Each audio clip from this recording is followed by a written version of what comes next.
solar panel. The one without a solar panel goes between 1545 to 1703, 1705 actually. And the one 1700? $1,705. And the one with the solar engine is 1650, 1,650 for each. So the one with solar is actually less expensive than without? No, so there are two proposals. One of them is 1545, the other one is 1705. The And what are company they? that proposed They are battery operated, or they connected to the main line? the 1545 is battery operated. The one with 1650 is the one that is a solar engine that it has. No, but okay. How's the battery operated one recharged? I believe It's one hardwired, right? has- It's got to be hardwired, no? Oh, that makes no sense. Okay. That makes no battery- sense. We have this another thing. It doesn't Right, make sense. The speed radar, right, that just runs out within 3 days. Yeah, So it it just doesn't- makes sense doesn't to make have sense. it, if the board is agreeing to just buy something that lasts much longer than Mhm. just 3 days battery. Okay. There are two proposals, if you could see here. One is from Glencoe Supply. This one is for 1705. And we have received another one from Traffic System Incorporated for 1545 or 1650, depending on which version the board agrees to buy. The one on top is without solar engine, and the one at the bottom has the solar engine. And I think there's no. What is the reason- location? Is not for every location. Right, It's so not for every location. No. This is depends on how many units do you want to purchase, and then the installation of where do you want it to be installed in the village. Okay, to be determined. That to be determined. I Okay, just but don't know this if should you're not be going at to- every intersection. No. No. This is way too. So wait, the 1500 one, does that have a battery pack? It's a Yes. battery pack that has to be That's- recharged. And that's a 3-day. Yeah, but it's not. No, it no. doesn't make sense. You put labor. It doesn't- That's not- it doesn't makes make no sense. No, I understand. Now, the other one, if it's solar powered, how long does that last, or is it indefinite? Indefinite. Indefinite. It just gets. But the Recharge only every thing is day. you have to put it in an area Like if that you doesn't have a like lot of bunch trees. Rainy days, where It will work on the rainy days. You just have to make sure there's not trees covering. So usually the intersections are clear. Okay. And then as far as the I radar- have to, actually, I'm sorry, I have to correct myself. I was under the impression that one of them does not have a solar engine. In fact, both of them do have a solar engine. One of them is only 30 inches and the other one is a 36 inches. I'm what not do we sure have what you now, have currently. Louis? We have 30-inch stop signs. Okay. So this actually, if we want to stick to the size that we have right now, that would be just a 30 inches. Then it will be only 1545 for each unit. Um, And so it do comes we with a want to solar just engine. vote on possible purchase based on need, when we need? I mean, I would be okay with putting in an order for several to have on hand, Oh, and then as needed from that basis, we should order. Get a couple to try out, and then we'll. Maybe do see you what want to happens. start 4 to put it, 2 at one intersection and 2 on the other intersections throughout the village. oh, and and the intersection that was an issue was Forest Row and Hicks. Forest and Hicks would be a very good place to put it. I don't know if you want to put it on all 4 corners, but maybe just, I'd also like to get a proposal on pedestrian crossing for Middle with Neck the Road. LED. Yeah, with the Where, LED. from Middle Neck Road? Yeah, with the LED I think and that's with what the solar something- engine. That's I we will need to ask. discuss with, I think, Yeah. county. I don't think so. That I don't. No, on Middle Neck Road at the crosswalks.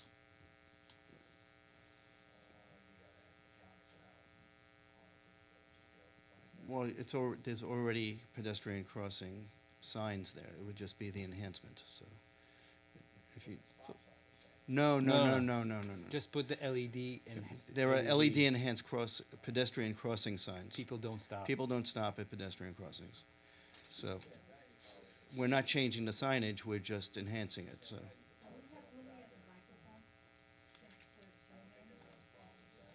Okay, thank you. He said he doesn't think there's an issue with that. I just said what he said. He said That's what he said. He said there's not going to be an issue with us doing it.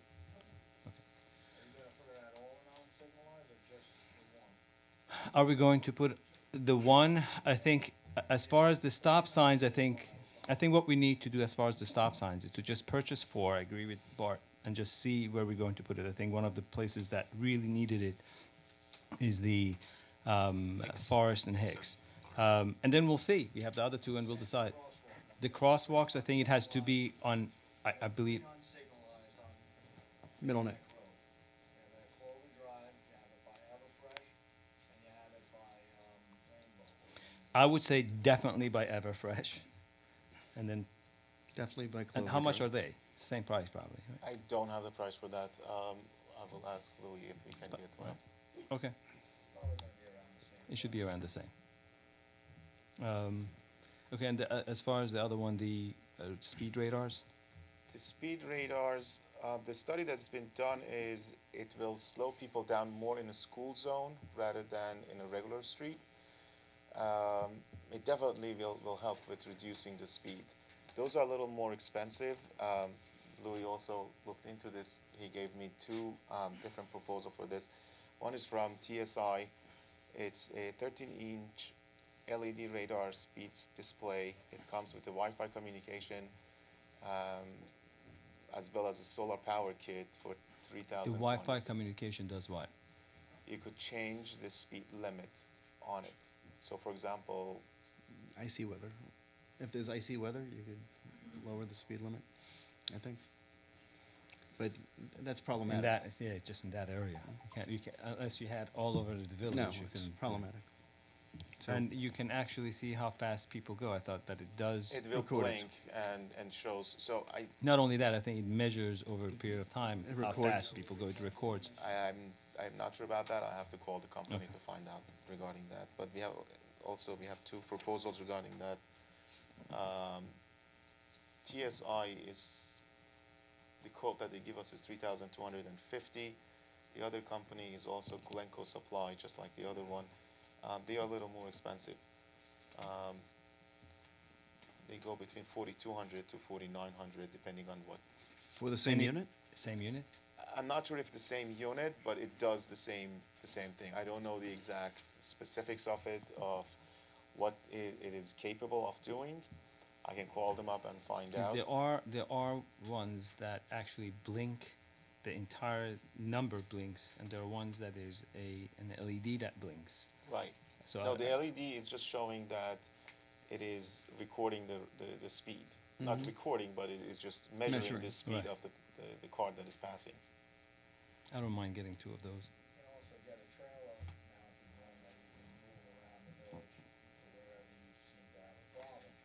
I didn't get a price on those. We did get a price a couple of years ago on those. And how are they powered? They have a little motor, I think, that and they run the same way.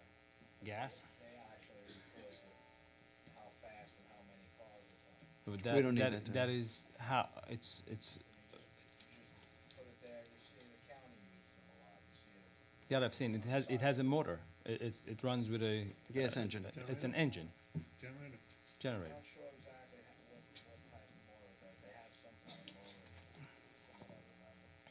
I think, and we can get the price on that also and then present it next time. But I think for now we should go ahead and, if the board agrees, Get 2 of these. purchase 4 stop signs. Mm-hmm.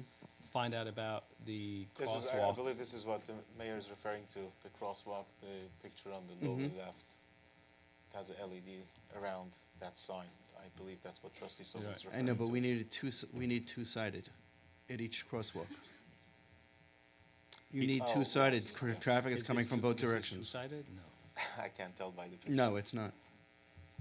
But if you look above it, you could see the actual, the solar panel. Yeah, That's how no, the solar no, panel it's looks.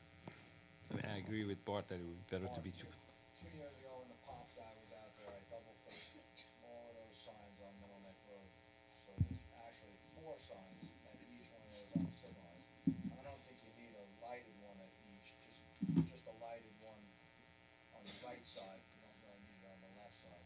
As you No. approach the Mhm. crosswalk. In both directions to on the right side. Yes. I thought in the middle of the intersection. Oh, you wanna put it in the middle? Yeah. Yeah, So you wanna add another sign. Or possible. just move that sign to the middle.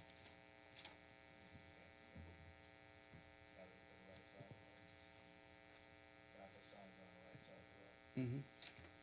So then you're gonna need two on each side. What- You would put a lit up one to the right side, the one on the left side would just leave, and then the same thing when you're heading north.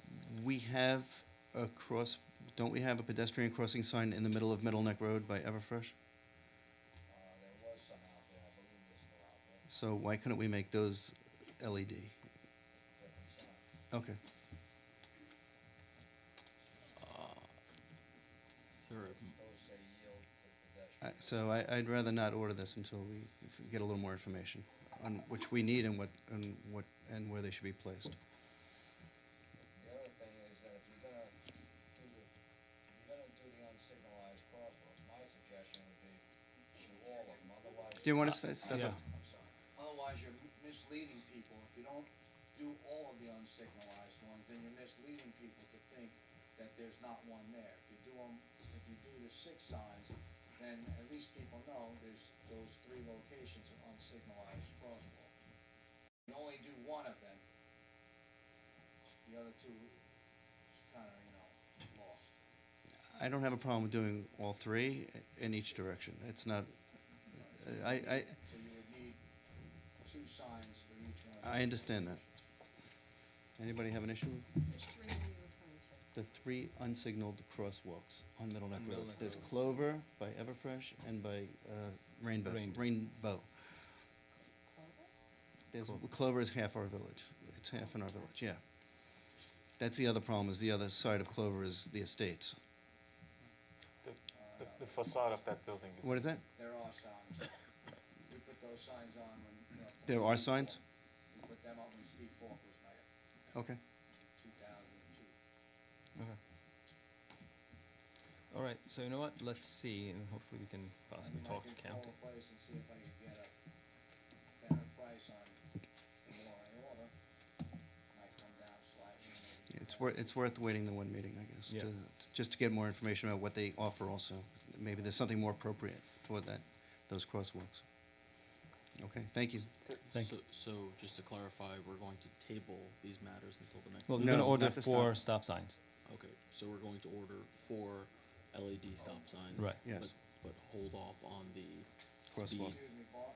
Yes. One more thing is the school had also asked me for those lighted ones up on Arundel Avenue where the kids cross from Parkwood parking lot to there. That's also an unsignalized. And the school has been asking me when I went and I had a meeting with them about a month ago. That was one of the requests that they had. Where was it again? That's From Annandale Par- by oh, Parkwood. okay, I understand. By Parkwood. By Parkwood, okay. By Parkwood parking lot where they put that cross. So that's gonna be 2, 3, So if you could do that one, the school would be. 8. So Right. so far 8. 8. Okay. So far 8, and I then mean- also the speed, I'll look into it to get more details. okay, so we'll regarding get that. back to it in Sorry. 3 weeks. Lloyd, do you want the 30 inches or the 30? 30. 30. They're already enhanced. It's what we have in the village. They're good. By the way, just if you notice, and I don't know if anybody here has noticed, on Beach Road, coming down at the intersection of Lawson Lane, Kings Point, I think, installed stop signs in both directions. And they used offset posts for one of the stop signs at least, which may be an idea. When they did that, the residents on Lawson Lane were requesting a stop sign at the end of their block. Right, coming on to Beach Road, so that's another thing I would consider. okay. So is there a motion to authorize the purchase of 4 LED enhanced stop signs from Traffic Systems Incorporated at a unit price of $1,545 for the expenditure of up to $6,500? Moved by trustee Namdar, seconded by trustee Hope. All in favor? Aye, Any opposed? Hearing none, the motion carries. thank you. And the last thing to that, the tail end to that is, can you pass a resolution so that I don't have to wait to put them up again when you get them to where they're gonna be? Well, right, we have to decide on where they're gonna be. 2 of them we know already, the other 2 we don't know. But we don't want to have to wait for another meeting. Right, that's fine. that's So we fine. can just tell you. Mhm. Uh, Do we need a resolution for that? Yeah, No. we have, No, You still need to pass resolution. no, we don't. No, you don't. No, we're good.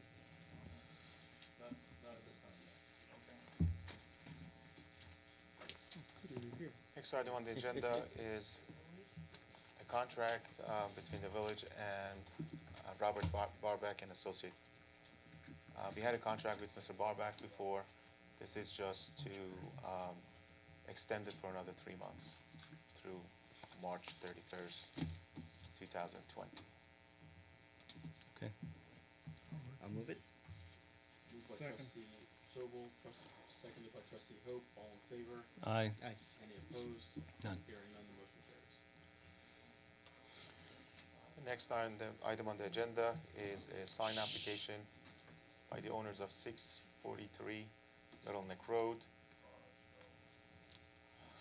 Is the 643? Yes, come in.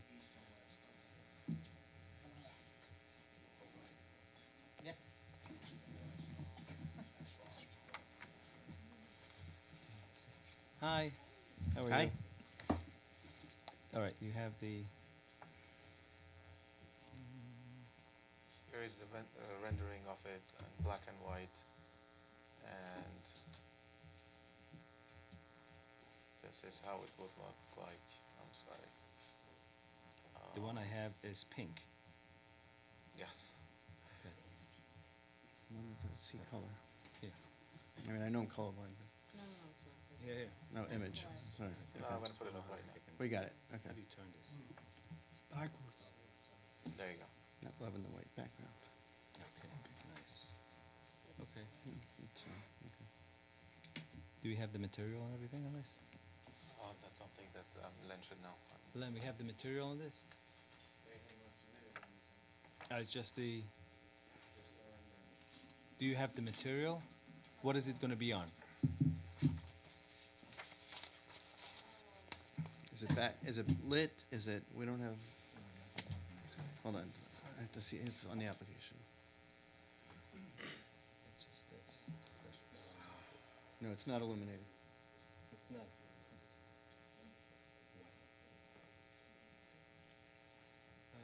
No, I think it's just a, I don't know what the material is. I don't know how we can, the material was never given to you, Len? We could approve it subject to approval of the materials.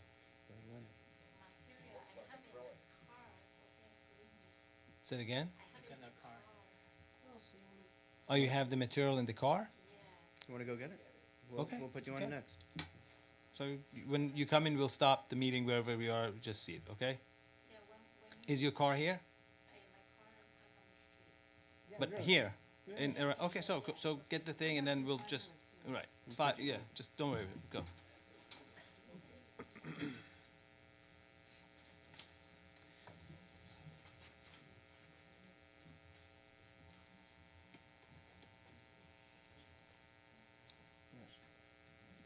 We're just waiting. Mayor, are we waiting for it? Or? Pink, I think. I mean, the thing is, you want to see if it's, right, it's almost pink on pink.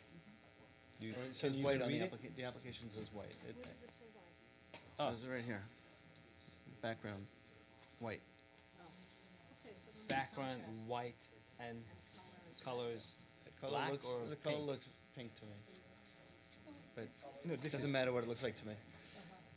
oh, Doesn't matter what it looks like to me. okay. It's something.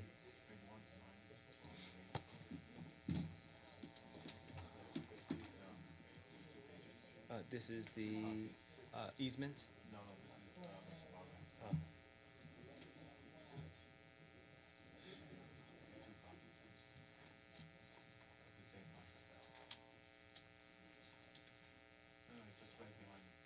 It's right behind it? Oh, you put it together, okay.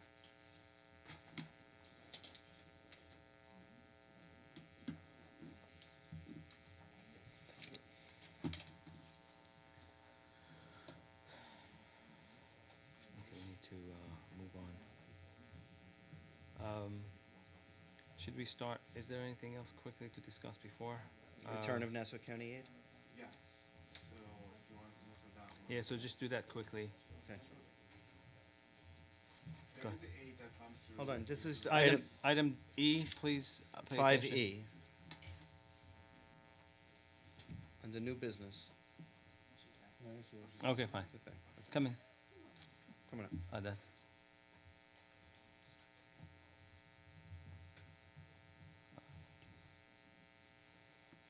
That's just a color sample. Ah, this is the color, not the material. I'm sure it's vinyl. Vinyl? I'm Wow. guessing. Okay. This is not the material. Kind of a cheap looking Paper. Yeah. Yeah, okay. All right. Do you want to make a statement? We'll approve. We'll pass it. I believe the board is inclined to suggest additional review by the building department at this time, prior to any further action on this application. This is fine. The only thing is you just need to show the building department the material that it's going to be on. This is just the color. They need to give you a sample. of the Either materials. that or ask whomever is making your sign to tell you what material they're putting it on so you can show it to him.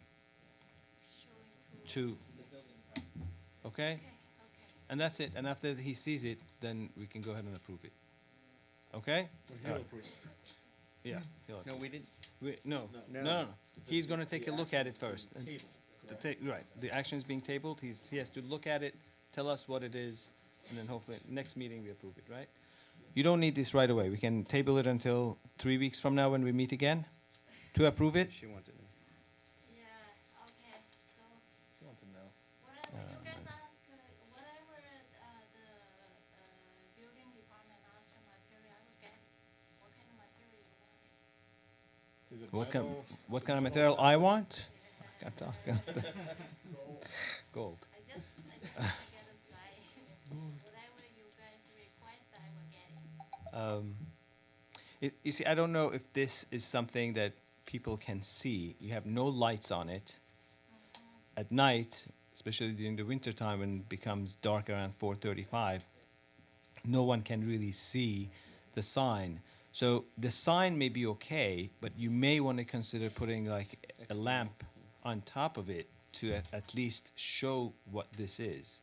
It's not only the material, it's also, you may want, I mean, for your business sake, to have something that is going to be a little bit more illuminated. From gooseneck lamp. Yeah, like a gooseneck lamp that goes up and spotlights on the thing. It should not be expensive, and I think it's something that is going to really enhance your store. Okay. So I will ask the sign company. Okay. I have to come next meeting too. Show it to them before you come here. No. I mean, if we have the building department review it, we could just vote on it at the next meeting. At the You building don't have to department come, review. just let him take a look at it. He presents it and then we'll tell you. Okay. Okay? Okay. All right, very good. Thank But you. if you want to come, we're happy to see you. Right. Okay? Bring flowers. Suggest that the sign company come to have the building department present for Okay. this problem. Maybe Steve will talk to her. Okay. And tell her to have the sign company. Sure. Okay. That's expensive for her to do. Okay. Okay.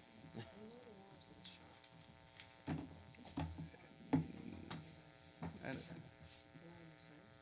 Okay, next item. Next item on the agenda is a hearing for controls building on 733 Middle Road. Okay. anybody here on 733 Middle Neck Road?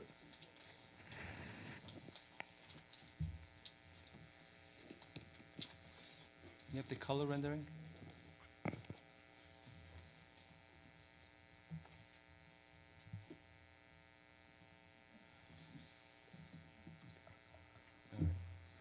evening, Mr. Mayor, members of the board, for the applicant, Gesher Communities LLC, John. Is it on?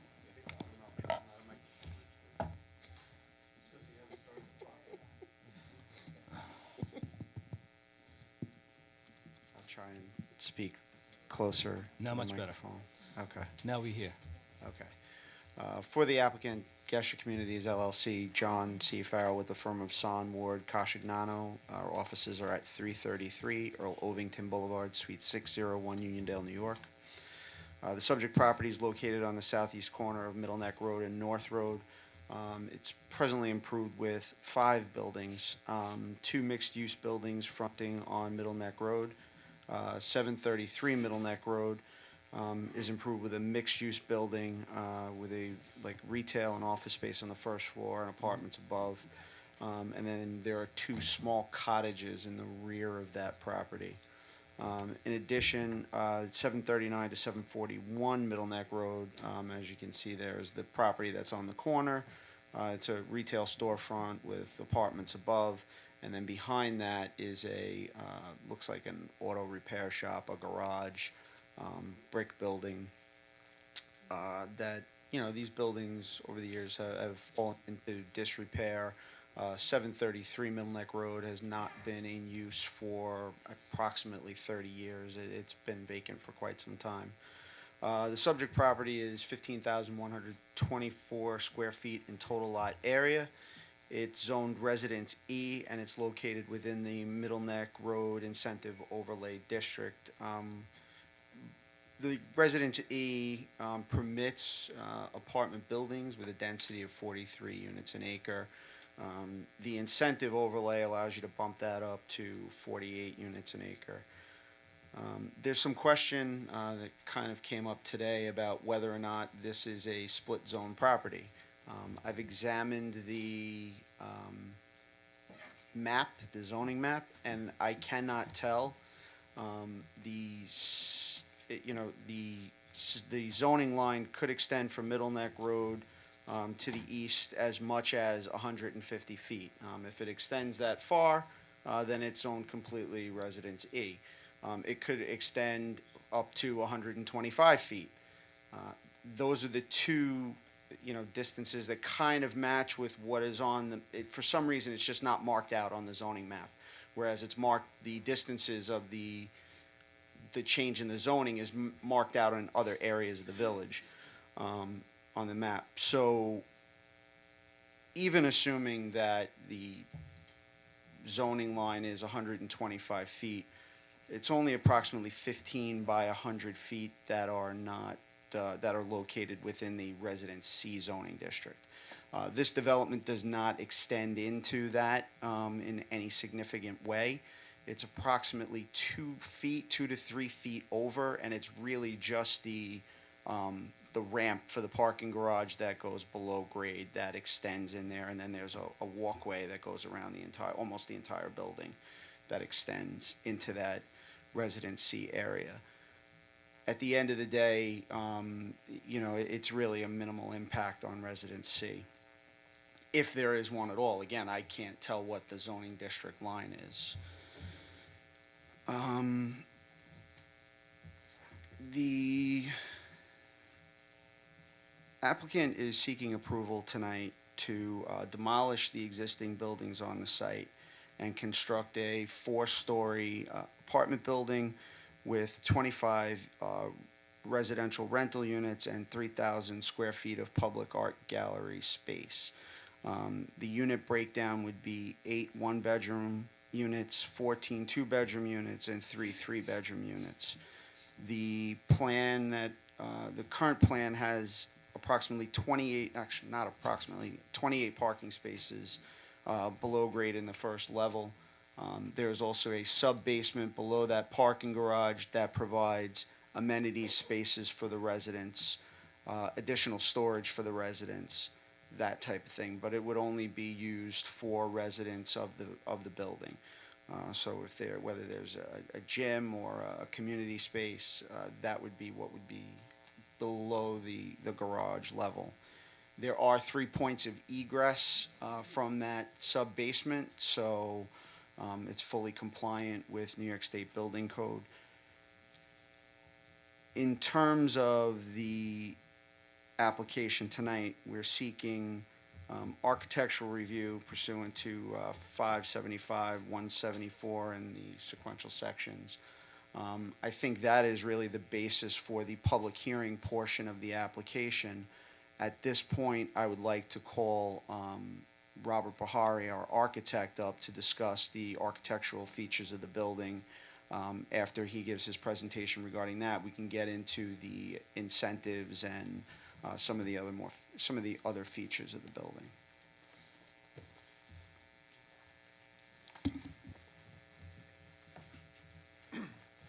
Good evening, members of the board. Thank you, John. Basically, he summed it up. Can you go on the rendering again, Joe, please? Thank you. Color rendering. Sorry? The Color rendering. The color rendering, yes. As you see, as John mentioned before, we are proposing a 4-story residential apartment Can building. you raise the mic a little bit? So, there you go. Okay. 4-story residential apartment building with 25 dwelling units. Just while we're here at the rendering, I will run through the materials and the colors for the facade presentation. The facade will be clad in fiberglass panels. On the second, third, and fourth floors, the panels will be in white. On the first level, the panels will be in wood veneer finish. Now, I will review floor to floor what this building consists of in detail. Then I'll be happy to take any questions. Joe, if you go to first floor, which is sheet A004, please, I appreciate it. Okay, first floor is 4 dwelling units of the 25 proposed. The entrance to the apartment portion of this building is fronting North Road, where you have the entry to the bottom of the page over there, and then you have the 4 dwelling units on that floor. The remaining of the floor, as John mentioned, is what's called a art exhibition space, classified as art gallery on the village code. It's permissible use. This first floor is approximately 3 feet above sidewalk grade level, which is approximately up to thigh level of an average person. Which side is North Road and which side is? This is North Road. I can't see. Middle Neck Road The is to bottom right. is North Road, Yeah. the right side. Come here. Okay, great, thank you. The lobby is North Road, right? Yeah, the lobby is North So the bottom is North Road. Testing. Is that good? Okay. This bottom is North Road, and this is Middle Neck Road. Okay. As mentioned, the building is set back from the street level, and from the street property line about 10 feet. So this is the property line abutting this sidewalk on this side, and the street is set back 10 feet. And on North Road as well. As I mentioned, this is the elevated walkway, which is about 3 feet above sidewalk level. It's about till here. And you could see that on the rendering as well. Okay.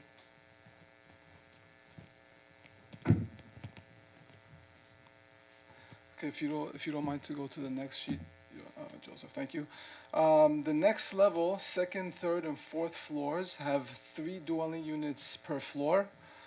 No, 7. That's What did I say? I'm sorry. 3. 7. I'm sorry. 7. Thank you. 7 dwelling units on each floor of each of the 3 floors, totaling 25 dwelling units. We have the corridor space and the egress steps and the elevator on each floor as well. Let's go to the roof level, please. Okay, we're utilizing 50% of the roof to be a recreation area for lounge, and the other 50% could be used for solar panels, mechanical equipment, and so on. So this is the floor of the roof. Okay, let's go down to the parking level. Back the other way, please. As John mentioned, we have 28 cars, 3 means of egress, sprinkler room, equipment room, meter room, and access by a ramp fronting North Road.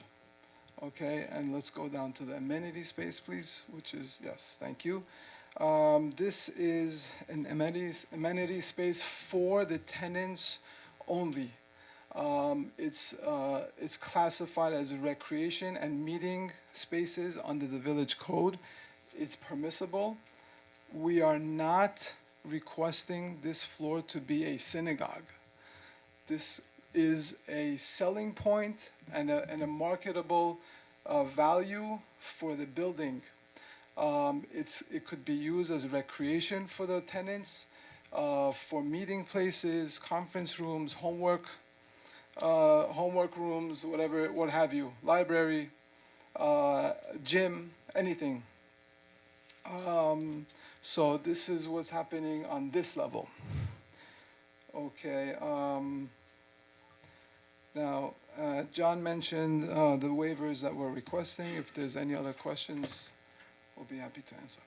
Did John mention the waivers that you're requesting? No, he did not. You didn't get it. Okay, you didn't get it. Okay, I thought.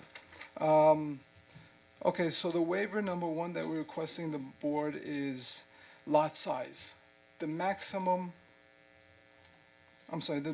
lot size for this type of development is 20,000 square feet. Our lot size is a little bit more than 15,000 square feet. That's waiver number one that we're requesting the board. Waiver number two we're requesting is street frontage. The minimum street frontage for this type of development is 150 feet on one street.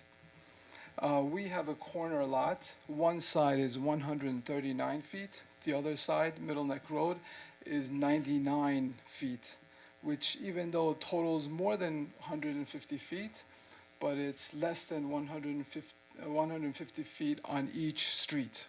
So that's the waiver number two. Waiver number three we're requesting of the board So you tonight. said one of them is 139, the other one is 99? Correct. Alright, so it's gonna be- The first one I'm requesting to go back to the first waiver is a lot size. A minimum lot size is 20,000 square feet. We have a little bit more than 15,000 square feet. Okay. Waiver number three we're requesting is a 43 dwelling units per acre. We are requesting 25 dwelling units for a third of an acre. So you're asking for a waiver on this? You can't, That's what I understand. That's, I think something's clarifying that. I think you're asking for either an incentive or you're asking for variance. is this considered variance? Right, it's a variance, we'll be seeking a variance. So, Okay, so has nothing to do with this board. so as far as the lot size and the street frontage is the same, correct? Lot size and, I'm sorry, Mayor, it's just not clear It's not clear to whether us, he's that's fine. asking for an incentive or will need a variance or both. right, okay, but, okay. Can the applicant clarify that? So we will be seeking an incentive to increase, and then we need a variance to go above what the incentive would be, what would be permitted under the incentive. Essentially, with a lot size like this, the difference between the incentive zoning and the regular zoning for the property is basically a unit and a half yield. So it's, it's like 14.7 units to 16.2 units with the incentive zoning. 14 and a half would be permitted under Residence E. So to go to, the 25 units, we would need a variance. Okay, you can continue and then see. So far, I think these are, I don't think it's variances. Yeah. 14.7, can you explain that again? Residence E allows 43 units an acre. If you do the math, it comes out to like 14.5 something units. 14.7, and you're asking for 25. So the incentive would allow us to go to 16 units, essentially. The incentive would allow 16. But we Over- need above the incentive, as I will. They want to go above the incentive We to. need to go above the incentive to make the project financially feasible, which I will get into once we get to that portion of the presentation. You know, my intent, the public hearing portion of this application is strictly limited to the architectural review. And just to clarify, I believe it's a hearing. It's not a public hearing, just for, it's a semantic difference, but it's a difference nonetheless. Right.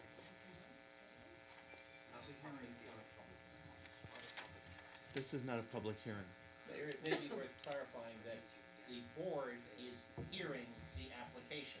Therefore, the jargon is that it is a hearing. But a public hearing is one that calls for public participation and input. This is not a public hearing. This is a hearing being held in public.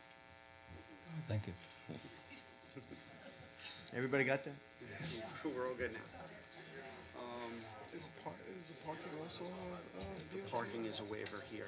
Okay. Yes, so we need to, Okay, so 53 units, right. 53 spaces to 28 58, spaces. right? It's I was 50. told 58. I think it's 53, Okay. because it's, I can go through the math, but it's, so you need 2 spaces for 1 bedroom, 2 spaces for 2 bedroom, and 3 spaces for 3 bedroom. So total is 53 Okay. spaces. And the final waiver we're requesting of the board is for parking, where we required 53 parking spots.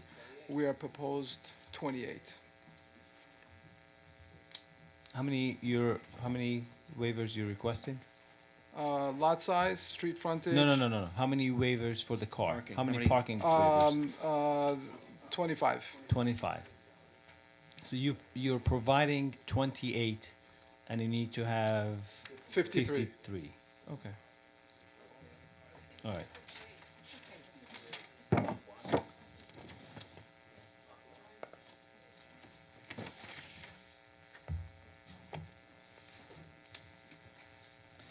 So the question I have, when they mentioned, the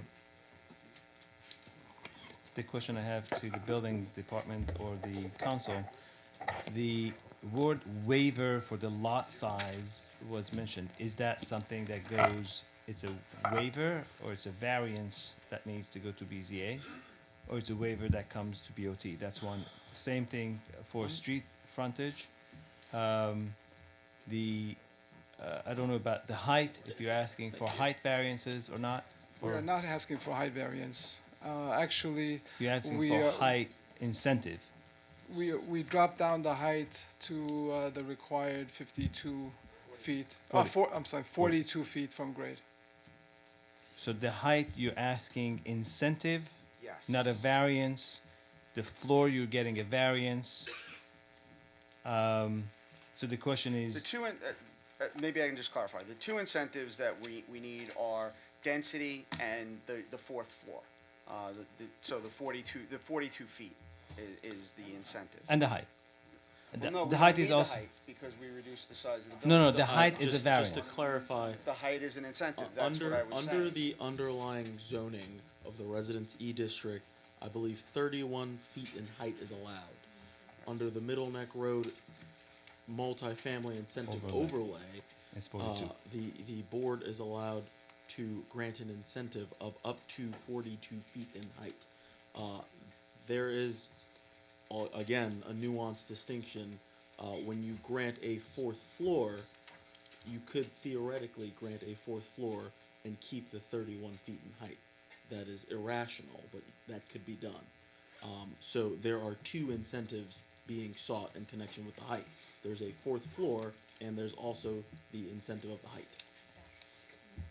So that's, even though I think, I wouldn't call it semantics, but there are 2 things that you're asking. Or, I'm not sure if you're asking for an incentive for density, because I believe that we are not allowed to give that incentive, the number that you're asking. I think that is something that probably has to go as a variance to a different board. Is that, Yes, am I yes and correct? no. Under the lawyer's answer, under the underlying code, they're allowed, I believe, 2. 3. 43 units per acre. On this specific parcel, that would amount to roughly 14 units, 14 point something units, we'll say 15 which units, knocks right. down to 14 units. Okay. Under the incentive overlay, they would be allowed an additional unit. I believe it's one unit. No, it would be 16 units, so it would be 2 units. 2 units. Okay. Either way, I believe it's 1 unit, but it might be 2 units. Giving deference to my counterpart here, the remainder of the units that are being sought in connection with this application would require a variance. Alternatively, the applicant could get a variance for all of the additional units being sought beyond what's permitted under the Residence E zone, i.e., what they're entitled to as of right Not from our board. from the zoning board. Right. I just want to be clear. Yes. Okay.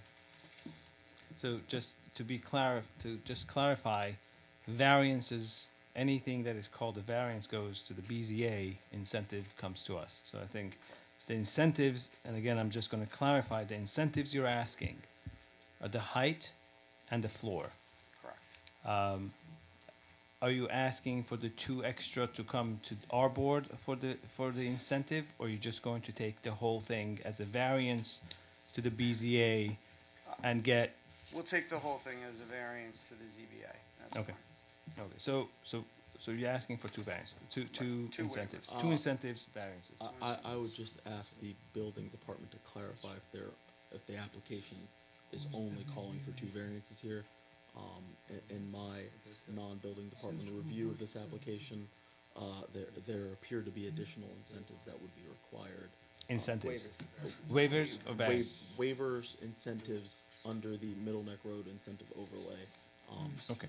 Or alternatively variances. So I'd ask the building department to clarify that. So just quickly to go over this, when they mentioned waivers for the lot size that is being too small, is that considered a variance or that's considered an incentive? That could be handled under the incentive overlay. Okay. Street frontage 150, and then we have 100, let's say 148. The quick answer here, Mayor, is that the incentive overlay allows for the board to waive or incentivize and allow for expansion or contraction of any area requirements under the underlying. So zoning no, I code. know. I just want to go step by step. Dimensional adjustments. Okay. So That is- I know. I just want to make sure that the steps that they mentioned that we are But that's what they're asking for, not a waiver. It's a It- dimensional it's adjustment. as an incentive overlay, as an incentive part of the incentive Part of overlay. the incentive Good. zone. Right. This determines which board it goes to, and I just want to clarify to the public and to us. As far as the 43 units per acre, that is something that I believe you said you will take that as a variance to the ZBA or BZA, and they will take care of that. The parking waivers is something that comes to our board, and we'll take care of that. Okay, I just want to clarify. Yep. Building department, are there any other things that has not been mentioned that we need to be? I think we're all just seeing some of these drawings for the first time. So if we're able to, Abraham, the drawing, or Robert, if we can figure out which drawing is the section.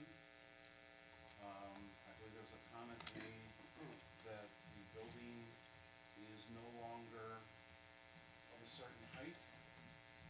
Correct. The original plan showed it as 45 feet. We've amended that to bring it down to a compliant 42 feet. And how did you do that? By shrinking, Mr. Bahari? You shrinking the floors? We're shrinking the floors by approximately 12 inches per floor. So we're taking 3 feet total from the previously proposed height down to be 42 feet from the grade. Okay. Mayor, if the presentation is complete, may we request an executive session of the board? Presentation is complete? Well, I mean, Well, no, I think, not really, no. You were asking for architectural review. Right. We were told, and again, we were told fiberglass panels and glass. I haven't seen any Right, I glass think- material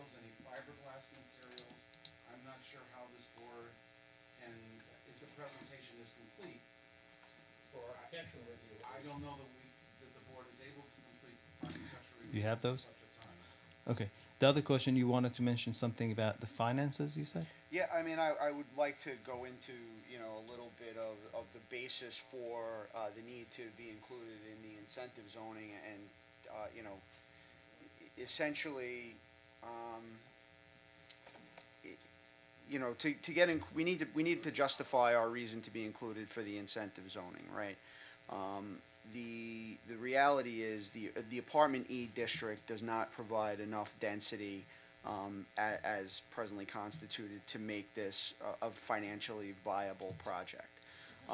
We can, well, that's, Please do not interrupt. Have respect.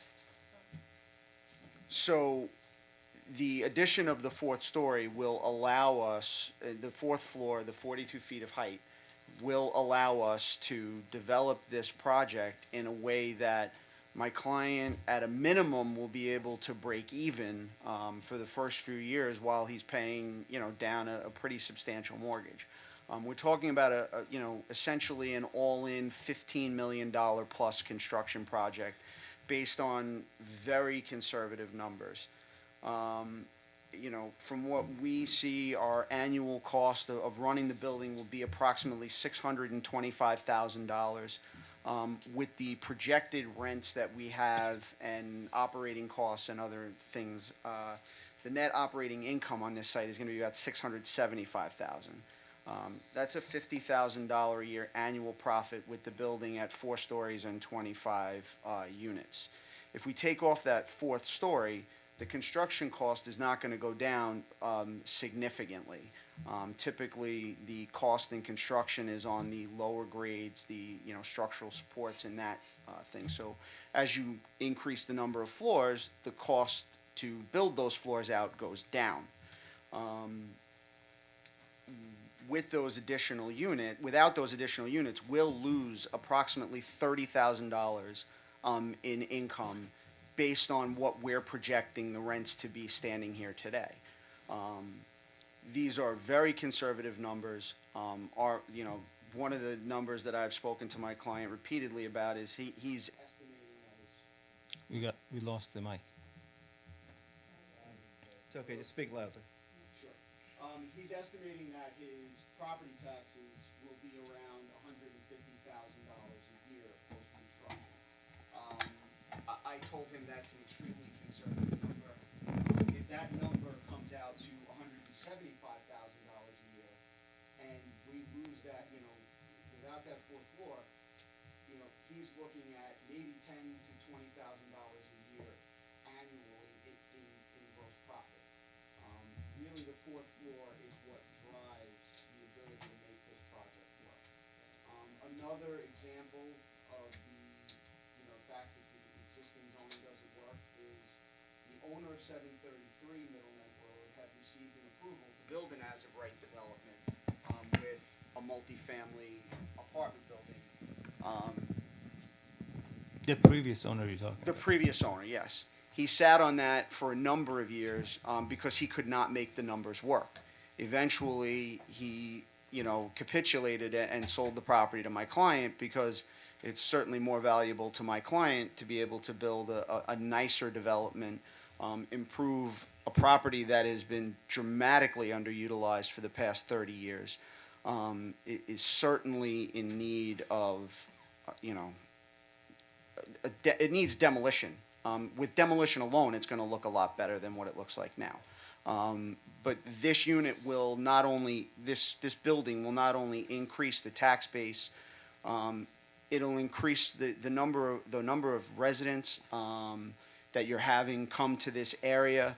It will improve the businesses further down Middle Neck Road that I'm sure are struggling without enough, residents and foot traffic. Overall, we think this is a significant benefit to the surrounding community.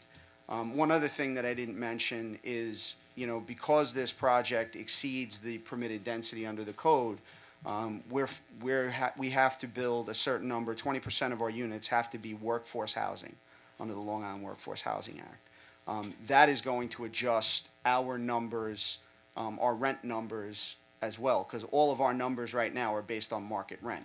If 5 of our units have to be at 80% of the average median income of the surrounding community, that's going to bring our overall net income down. We certainly believe that this, the fourth floor, the additional units are a significant factor. I can provide our very conservative cost estimate sheet if the board would like to review it, if the board would like to have it for the record. Yes, please.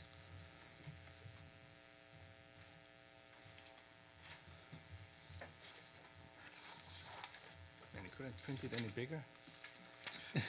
You have to talk to my client about that. I just received that tonight. In terms of the parking, we're seeking a reduction in the parking from 53 spaces to 28 spaces. I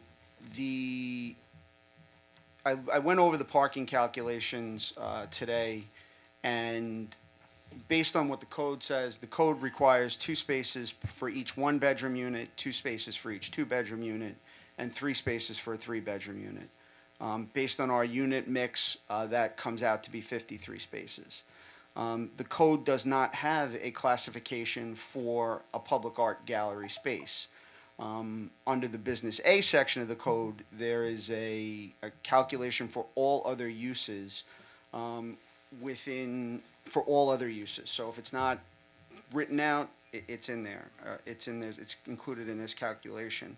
And I had to take a screenshot of it, but I lost my phone. So it essentially says that you have to provide 1 parking space for 250 square feet of gross floor area above a maximum of 70% lot coverage. So the art gallery space is about 3,600 square feet. That is well below the 70% threshold. In my opinion, based on what the code says, we have to provide 0 parking for the art gallery space. And that's just based on a reading of what's in the village code. But again, we've submitted, in previous to this hearing, we've submitted a traffic study, a parking study, and they show that we provide sufficient parking for our proposed use.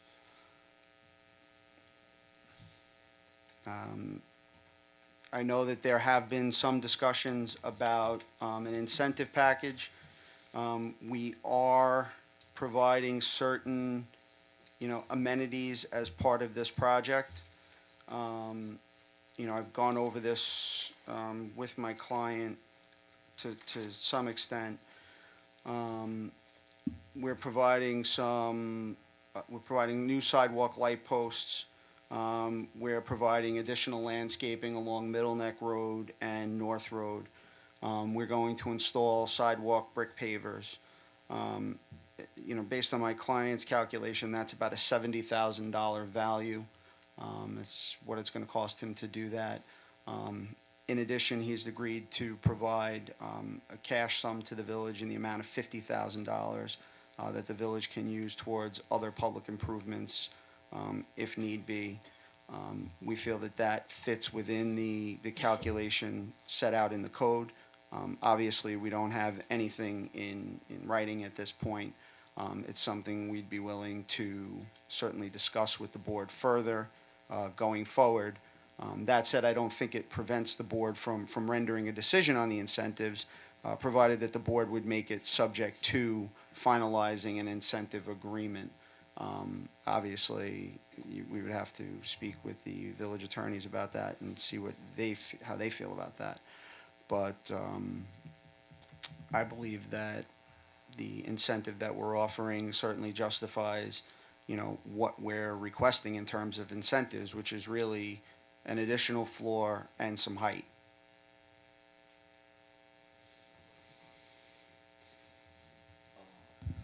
Mayor, might I suggest that the board Executive session? decide on a resolution with regards to advice of counsel? Okay. Is there a motion for advice of counsel? I move. Seconded by Trustee Sobel, all in favor? Aye. None opposed? Ordinance, executive session.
open hearing.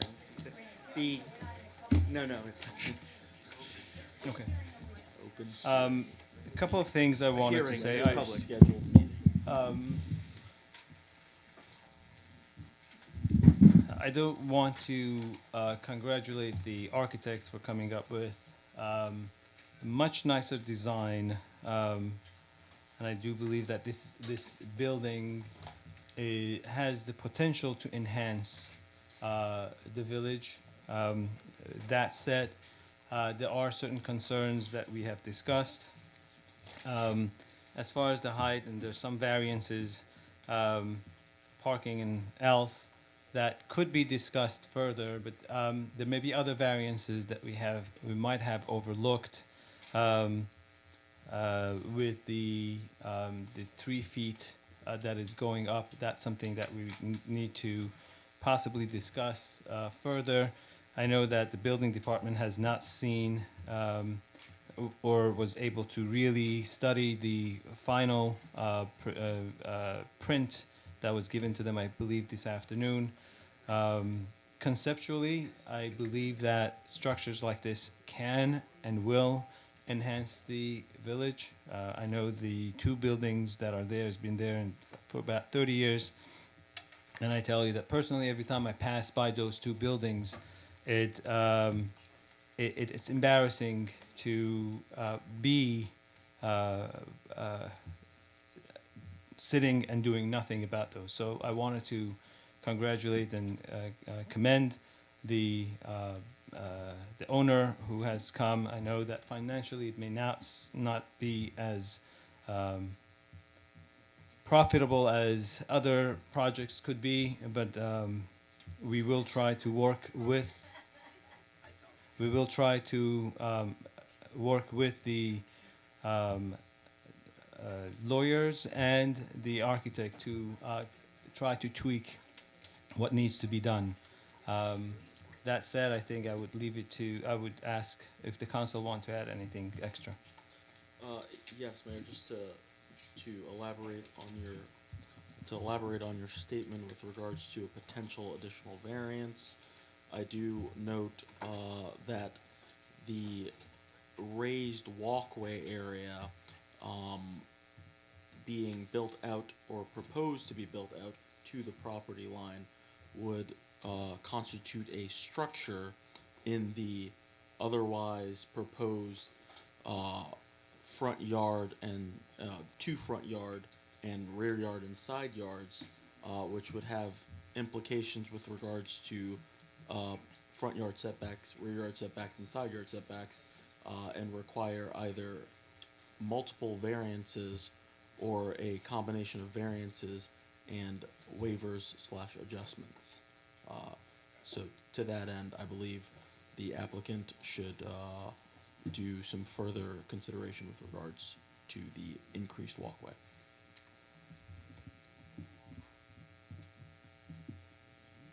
Okay. In terms of, so,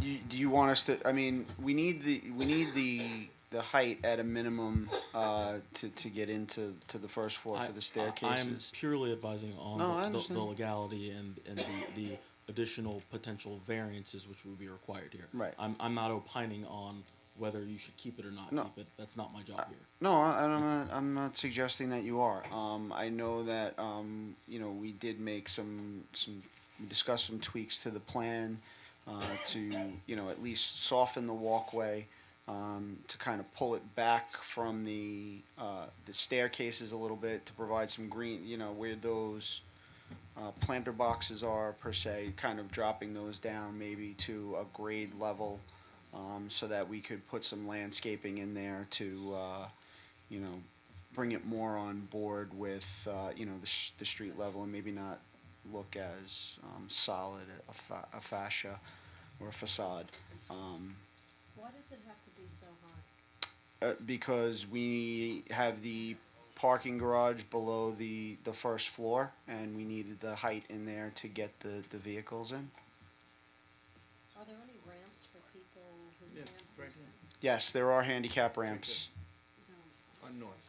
It's on North Road. It's on North Road because that's where the main entrance to the apartment building is. The three doors that you see, I'll just walk over and point them out real quick.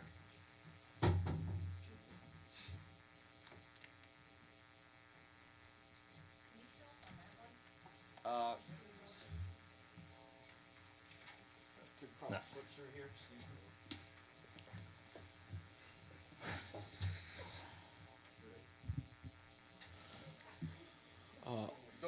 Those doorways enter into the public, the art gallery space.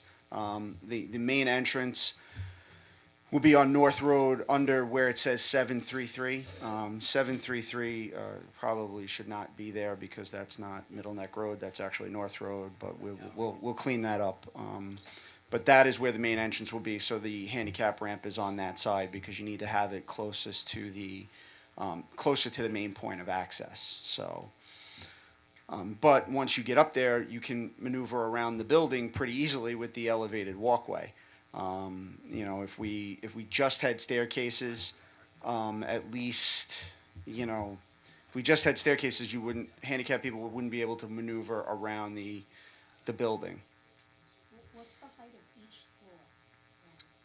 I'll leave that to Mr. Bahari. The proposed height of each floor is 8 foot 6 inches. So it was 9 is- feet. It was 9 feet 6 inches. You decreased it by 1 foot on the second, third, and fourth floor, Yes. and that's you did it because you didn't want to drop the We're dropping the total height of the yeah, but building n- down. and you didn't want to drop the other one. In order to drop down the 3 foot walkway, we would Which is going to actually get rid of one of the variances that you may ask. then it would probably add another variance or increase the variance or the waiver for parking because we would require a longer ramp to go to the below grade level, and it will eat away from the proposed parking spaces. So if it's the board's wishes to decrease the 3 feet and add to and give you an extra or 2 extra car parking garage waivers, the applicant is willing to consider that? Well, I just want to add something. We had an idea that will greatly improve and enhance the 3 foot elevated walkway is to break it down with sloping it away from the sidewalk and provide landscaping. The slope will actually be on the hood portion of the cars below, and it will create a landscaping for the village, and we could even stick some benches in there as well, which will be built in to that wall. So obviously, like to see what that looks. it's not included in this rendering, but it's something that we can provide with the village, you know, in their discretion to take a I would look. like to see what that looks. That will definitely will eliminate that edge, that corner edge of that 3 foot wall coming up. Go ahead. I think that the other thing to consider is the impact on cars leaving North Road onto Middle Neck Road being obstructed by the landscaping over there. Just something to consider in the new plan. It's 10 feet back, but you're right. North Road's one way. Right here. So when you pull out of the garage, you're going to be looking to the right. You're not going to need to look to the Oh, left. you The can't. building's not going to obstruct your view. North Road is both. No, North Road is. Is it? Okay, I'm sorry. I apologize. No, but it's a two-way street. I saw It's a sign two-way that street. said- Only in the morning. I saw Only in the sign- morning. Okay, I apologize. Um, My mistake. All right, so that could. I mean, I don't know if the 3 feet is, but you have the 3 feet and then you have the shrubberies. I think that you're right. How close are the planters to the road? 10 feet. I'm sorry? It doesn't look 10. The planters to the road. In other It's words, on the property line, correct? That wall that you see, the 3 foot wall, is on the property line. So the planters are inside the property line. They're 10 feet from the street. I mean, this isn't to scale. This is a rendering just to kind of give you an idea as to the colors and materials that we're using. But there's a sidewalk in front, and then there's additional space from the edge of the stairs and the walls out to the curb of the roadway. So that's about 10 feet from in that area. So it's not, this building isn't built on the curb so that it's on the street. There is a setback from the roadway. It's just not a setback from the top. Yeah, but Sorry, still, you know that's something? not some misrepresentation. I- I think council just said that if you're building the pop-ups on the property line, then they encroach into the front yard. So to say that the building is not being built on there is an inaccurate statement. That's not what I said at all. Okay, that's not what I heard. You said the building's not being built, and the council is saying you are constructing a building that is encroaching into the required. I think front what And Mr. John- Yes, Bar- and I John, agree with I that. believe the clarification is you use the term setback to refer to the right-of-way. Right. And in doing so, it creates an It's a issue. term of art. I'm not trying to cloud Understood. the record. What I'm trying to say is that this wall is not on the corner No, we in don't. the public right of way. It's set back. It's on the property line, but it's not on the road. That's what I'm trying to say when I use the term setback. I'm just asking the distance from that wall to the curb. 10. 10 feet. 10 feet, that's all. 10 feet. 10 feet from the curb to the wall, and another 10 feet from the wall to the building line. Okay, thank you. And then what, as you were describing, this wall, these walls would come down, and we would put landscaping in there so that, it would really be, the walkway would be reduced by. We're not saying we're eliminating the variance. We're just stating that we're going to soften it up so you don't see that wall sticking as a corner into the. Because you're still going to have the staircase, and the staircase is Right. still going to come out to the property. There Mayor, still will be a variance. might I suggest at this time that if the board so wishes, the board could hold the hearing on architectural review over to the next meeting and allow further review for the application materials recently submitted and any additional application materials submitted in the interim. And should the board wish, render a decision on the merits of the application at said next meeting.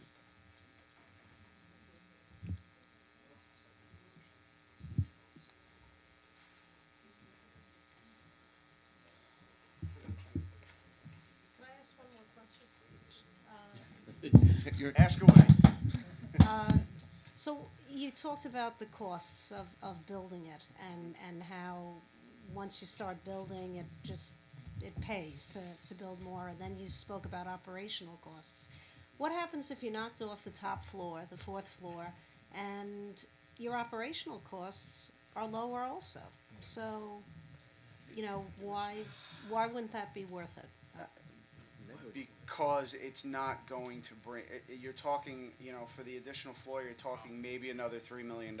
It's not going to make a significant difference in the mortgage payment. But it will make a significant difference in the amount of rent that is brought into the facility. So you're talking about, possibly a $30,000+ hit to take out those units. And then, but it's not going to match up with the reduce in the construction cost. It's going to be a bigger loss. Instead of a $50,000 profit, we'd probably make, a $15,000 to $20,000 profit at that point. And $15,000 to $20,000 is a number that's based on our rough estimate of what the property taxes are, our rough estimate of what our interest rate is going to be on the mortgage. I think my client was very conservative on those two numbers. He came up with a 5% interest rate. But won't everything be less? In other words, won't the property taxes be less at that point? I Since don't know. less The is- property taxes may still be the $150,000 at that point. Even though it's a smaller building? Yes, even though it's a smaller building.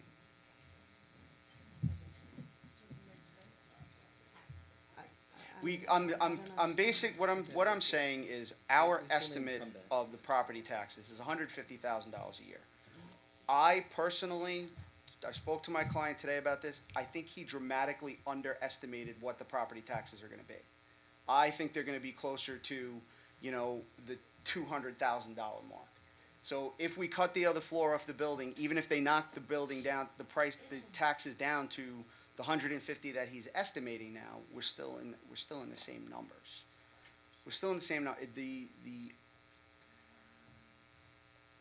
I could get you more information about the cost of the construction of the additional floor, but I will tell you that from dealing with a number of these projects, the additional cost of adding the fourth floor is insignificant compared to what he's going to spend to build out the rest of the building. So taking it off is not going to save him the amount of money that a proportional amount of money to what he's going to lose We'll get in more rental rent on the income. top floors. Yes, he'll have higher rental income on the top floors.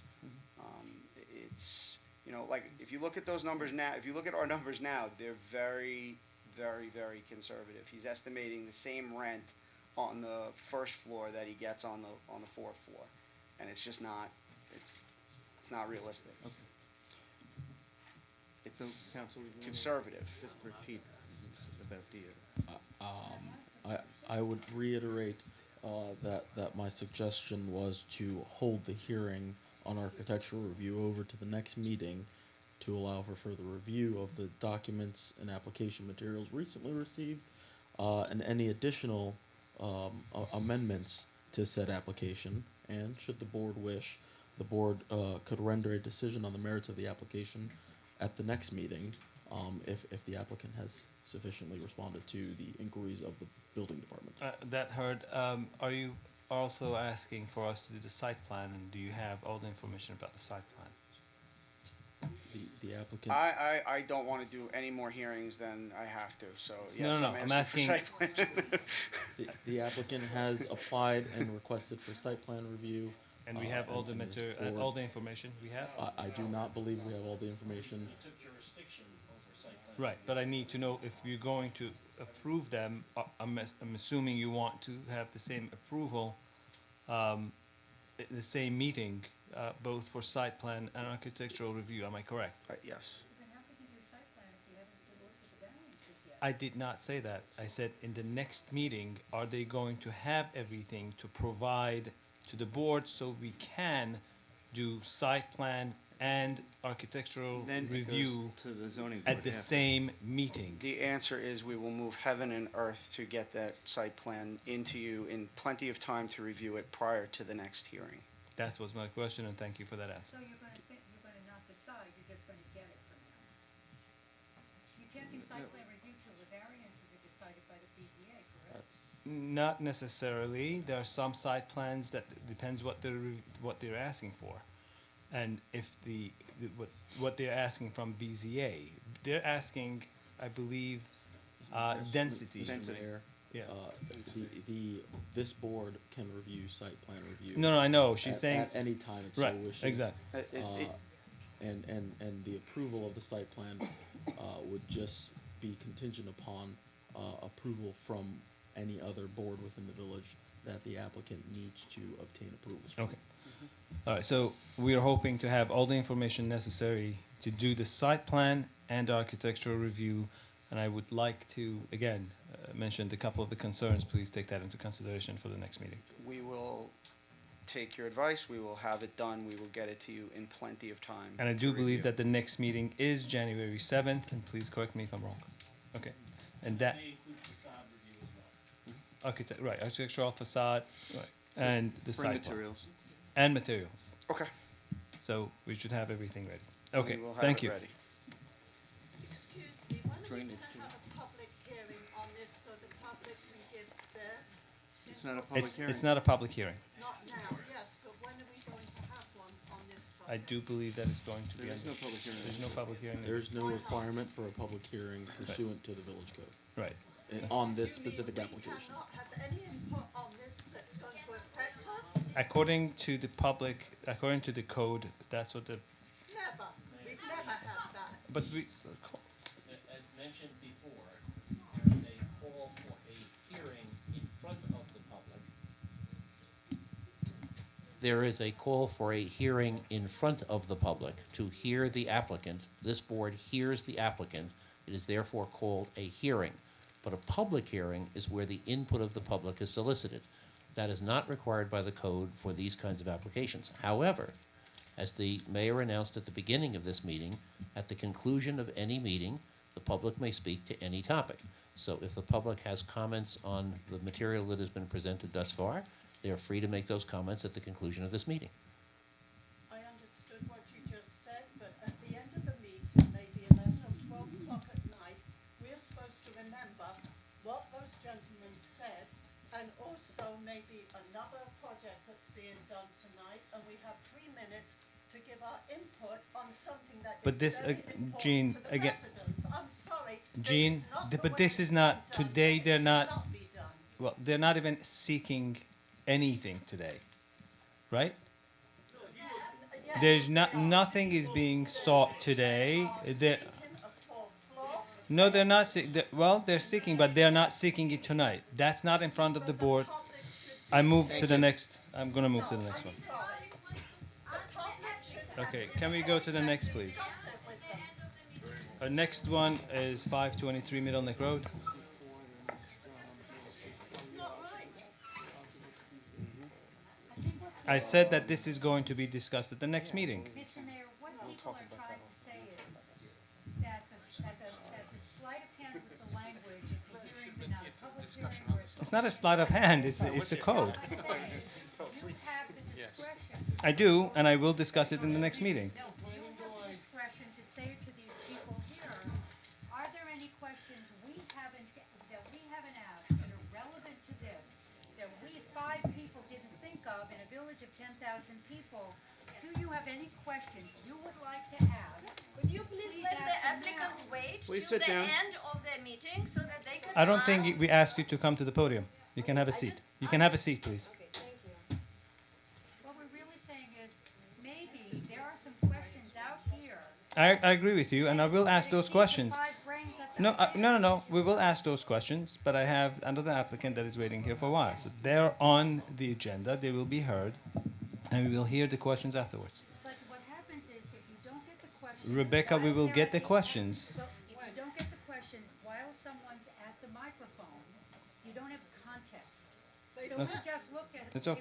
They've done a job. They've done a beautiful job making a presentation. It has some holes in it. It has some serious things to be asked about. And the 5 of you should look upon your fellow residents as assets. We are people who can provide you with the 4 questions you didn't think to ask. We'll ask those questions. But while it's on the But agenda- we can't do this every meeting, that it goes till 2 o'clock in the morning, because you can ask those questions. They're coming back. They're coming back. We need to move on with the program.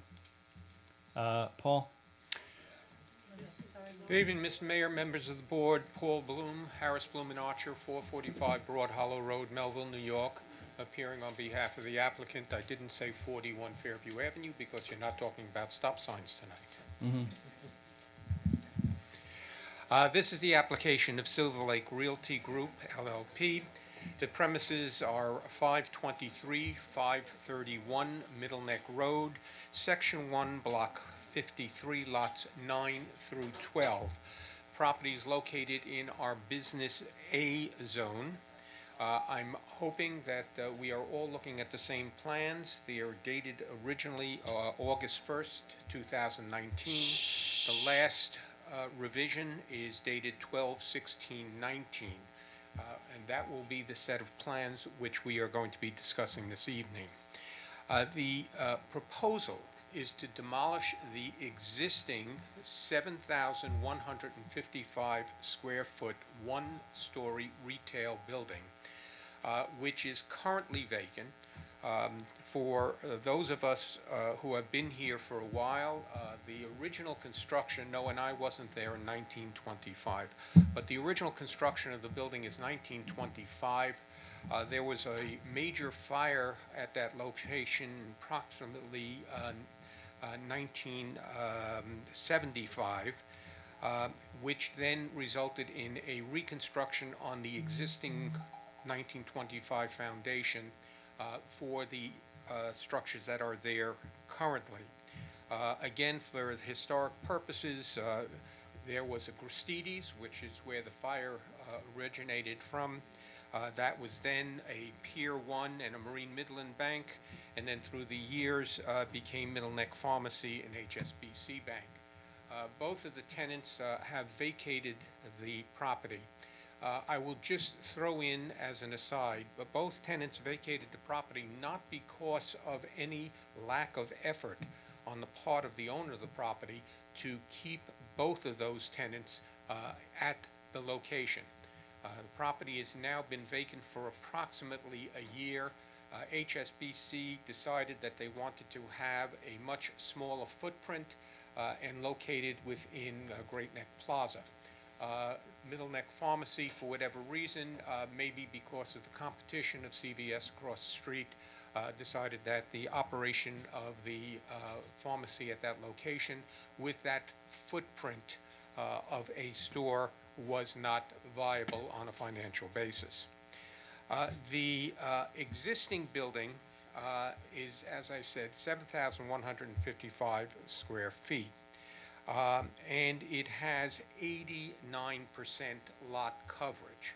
And that is important because of what we are going to be discussing this evening with respect to dimensional alterations that will be part of our presentation shortly.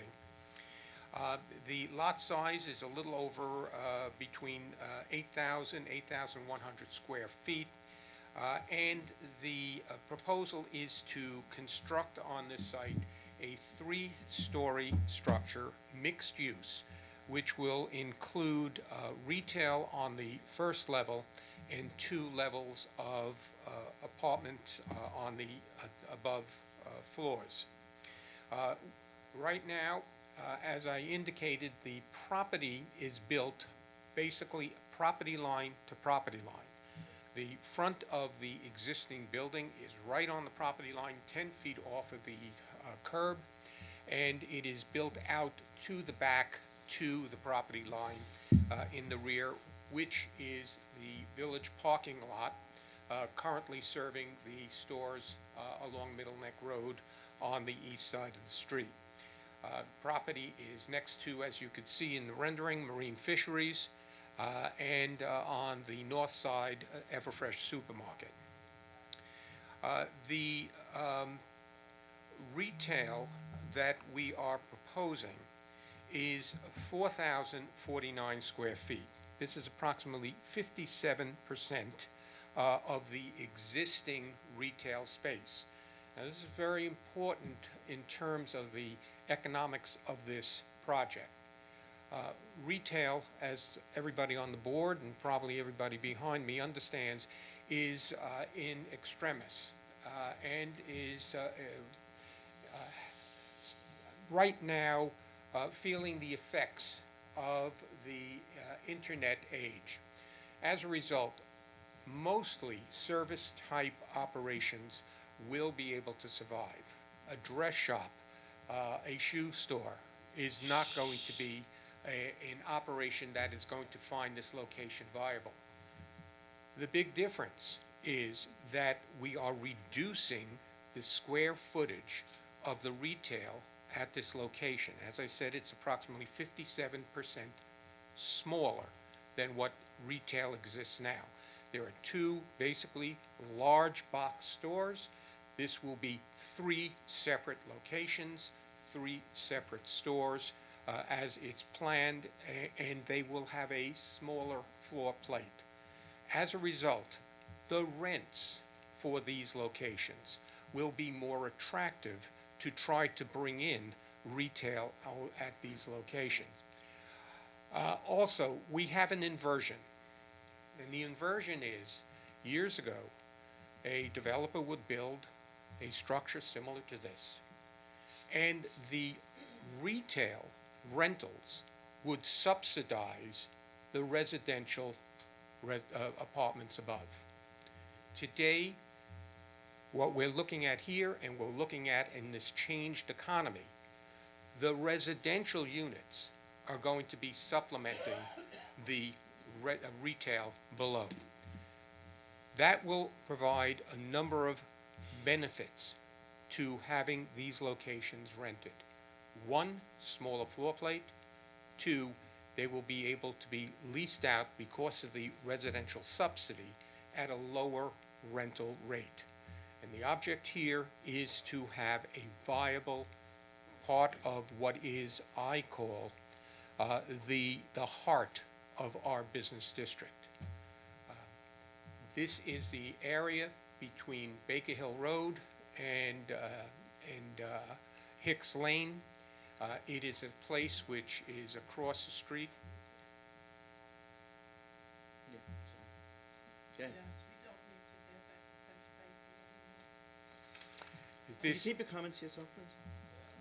this is in a location where the buildings immediately to the west were relatively recently, about 5 years ago, renovated by the owner of that property so that the storefronts were redone and upgraded.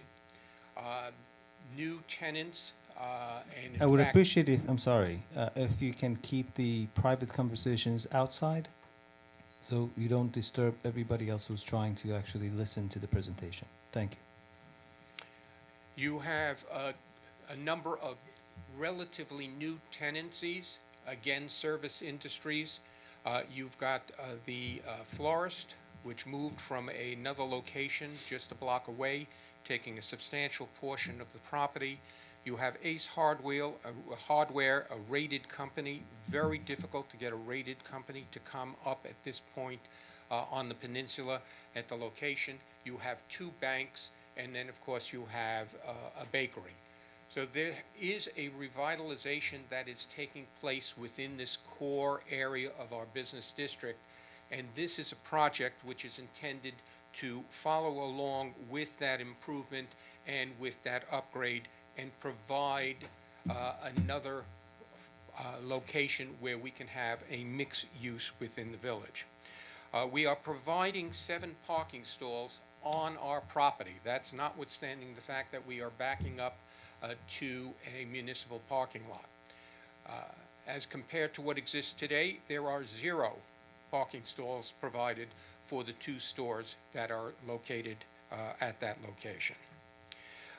The building is proposed to be set back from Middle Neck Road an additional 15 feet.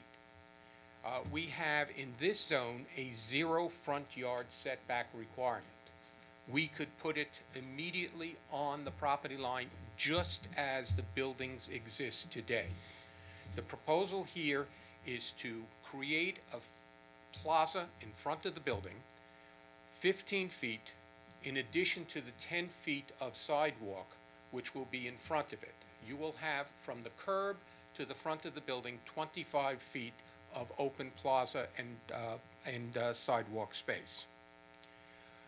In addition, we will be providing, as indicated in the rendering here, a green wall. That's that space which would be up against the Everfresh to the left in the rendering on the north side of the property. This will be on our property, but will be as almost a party wall between the 2 properties. There will be exterior lighting, street lighting, exterior hanging plants, flower boxes, and the entire sidewalk, the 25 feet of sidewalk in front of the property, will all be with new pavers. All of these things are going to be done at the cost and expense of the developer. We are here this evening seeking a number of approvals. Incentive zoning as it relates to the 3rd floor. Site plan review, a seeker determination, and a facade and ARC approval. If I might jump to the seeker issue first, this board has taken a very hard look at this property. It's been before this board on 3 occasions, on August the 6th, November the 3rd, and December the 17th this evening, and the board designated itself as lead agency in August of this year. We've prepared and forwarded to the board with our application a long-form environmental assessment that was updated December 16th. Basically, one of the reasons for the update was that the original presentation that was presented to this board in form of our plans and also the oral presentation had the building at a higher elevation.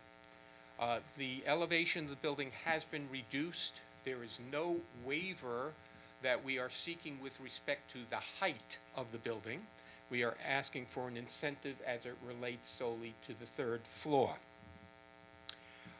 We've provided to the village a traffic and parking study prepared by Mulryan Engineering. This is an unlisted action. What we would be asking this board to do would be to this evening to adopt a negative declaration. With respect to the traffic and parking study, it should be noted that this was reviewed by Nassau County, and Nassau County originally had comments and then revised their comments, agreeing that our parking and traffic study was acceptable, and our parking provided was in fact in accordance with the village code. Just as an aside associated with the parking issue, we are not seeking any relief with respect to parking. We more than comply with the requirements of parking, and as I said, adding 7 stalls which did not exist before. With respect to incentive zoning, 575, 280, and 136.1. There are incentives and also dimensional adjustments that we are seeking. The incentive is the third floor itself, which is provided for in 575, 130. We are seeking dimensional adjustments as it relates to 2 other aspects of this plan. 575, 135, which is a rear yard setback, and I would say that that is a de minimis dimensional adjustment that we are seeking. I will go into that further in a moment. And the third dimensional adjustment relates to 575, 132, relating to lot coverage. Again, this is a de minimis request for dimensional adjustment. The height of the building was lowered as indicated before and totally conforms to code section 575, 130. Now, with respect to the rear yard adjustment, dimensional adjustment, this is section 575, 135. The code requires that we provide a 10-foot rear yard setback. Again, to remind you, the current building has a 0 rear yard setback. We are providing a building which will, in the rear, and if we have a picture of, there we go, in the rear, we have a cantered leave at 2nd and 3rd floor over a covered area where the parking is to be located. The dimensional adjustment we are seeking relates to the intrusion of the 2nd and 3rd floor into the rear yard. The 2nd and 3rd floor, when measured from the face of the building to the rear yard, is short by 6 feet. I will again point out that currently the building is on the property line. We could avoid this request for a variance. All we need to do is move the building forward 6 feet. By moving the building forward 6 feet, we're defeating the whole purpose of the 15-foot setback in the front on the face of the building on Middle Neck Road, and therefore are, I believe, making a bad decision. We would prefer to ask for the 6-foot of setback variance into a parking lot, which currently has 0, as opposed to moving the building forward. We think the trade-off is not appropriate. And keeping, if we can go back to the front elevation, keeping that plaza in the front, keeping a 25-foot setback from the curb, Just we go to the believe frontage. is much more desirable than creating 6 feet of rear yard setback at the second floor level. And as you noted also, the cars which are parked under the building, the first floor is set back 20 feet from, actually 24 feet from the property line. So we are not encroaching into that portion of the parking lot with a sheer face of a 3-story building. Could you go in the back? So you're saying that the building itself, where the wall is, that's 24 feet from... On the lower level, where Where the the lights cars are. are located, Where the lights are. where the lights are. where the lights are, you've got a stall which is a 10 by 20 stall. So you've got a 20-foot, Okay. and therefore, Plus 4 feet back from where it plus is the now. 4 feet, which we already have. And so basically, we are pushed back. This creates, and again, architecturally, and everybody on the board knows that I'm a frustrated architect and engineer. This creates a lot of breaks in the front, and is very desirable in terms of not having sheer surfaces, 3 stories, 32 feet tall of one wall.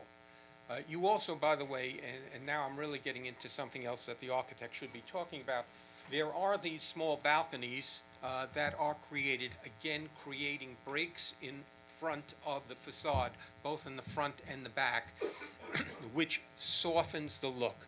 Also note that all of them are with planting boxes, and in the front there are, yeah, well, there's an additional 4 feet, thank you.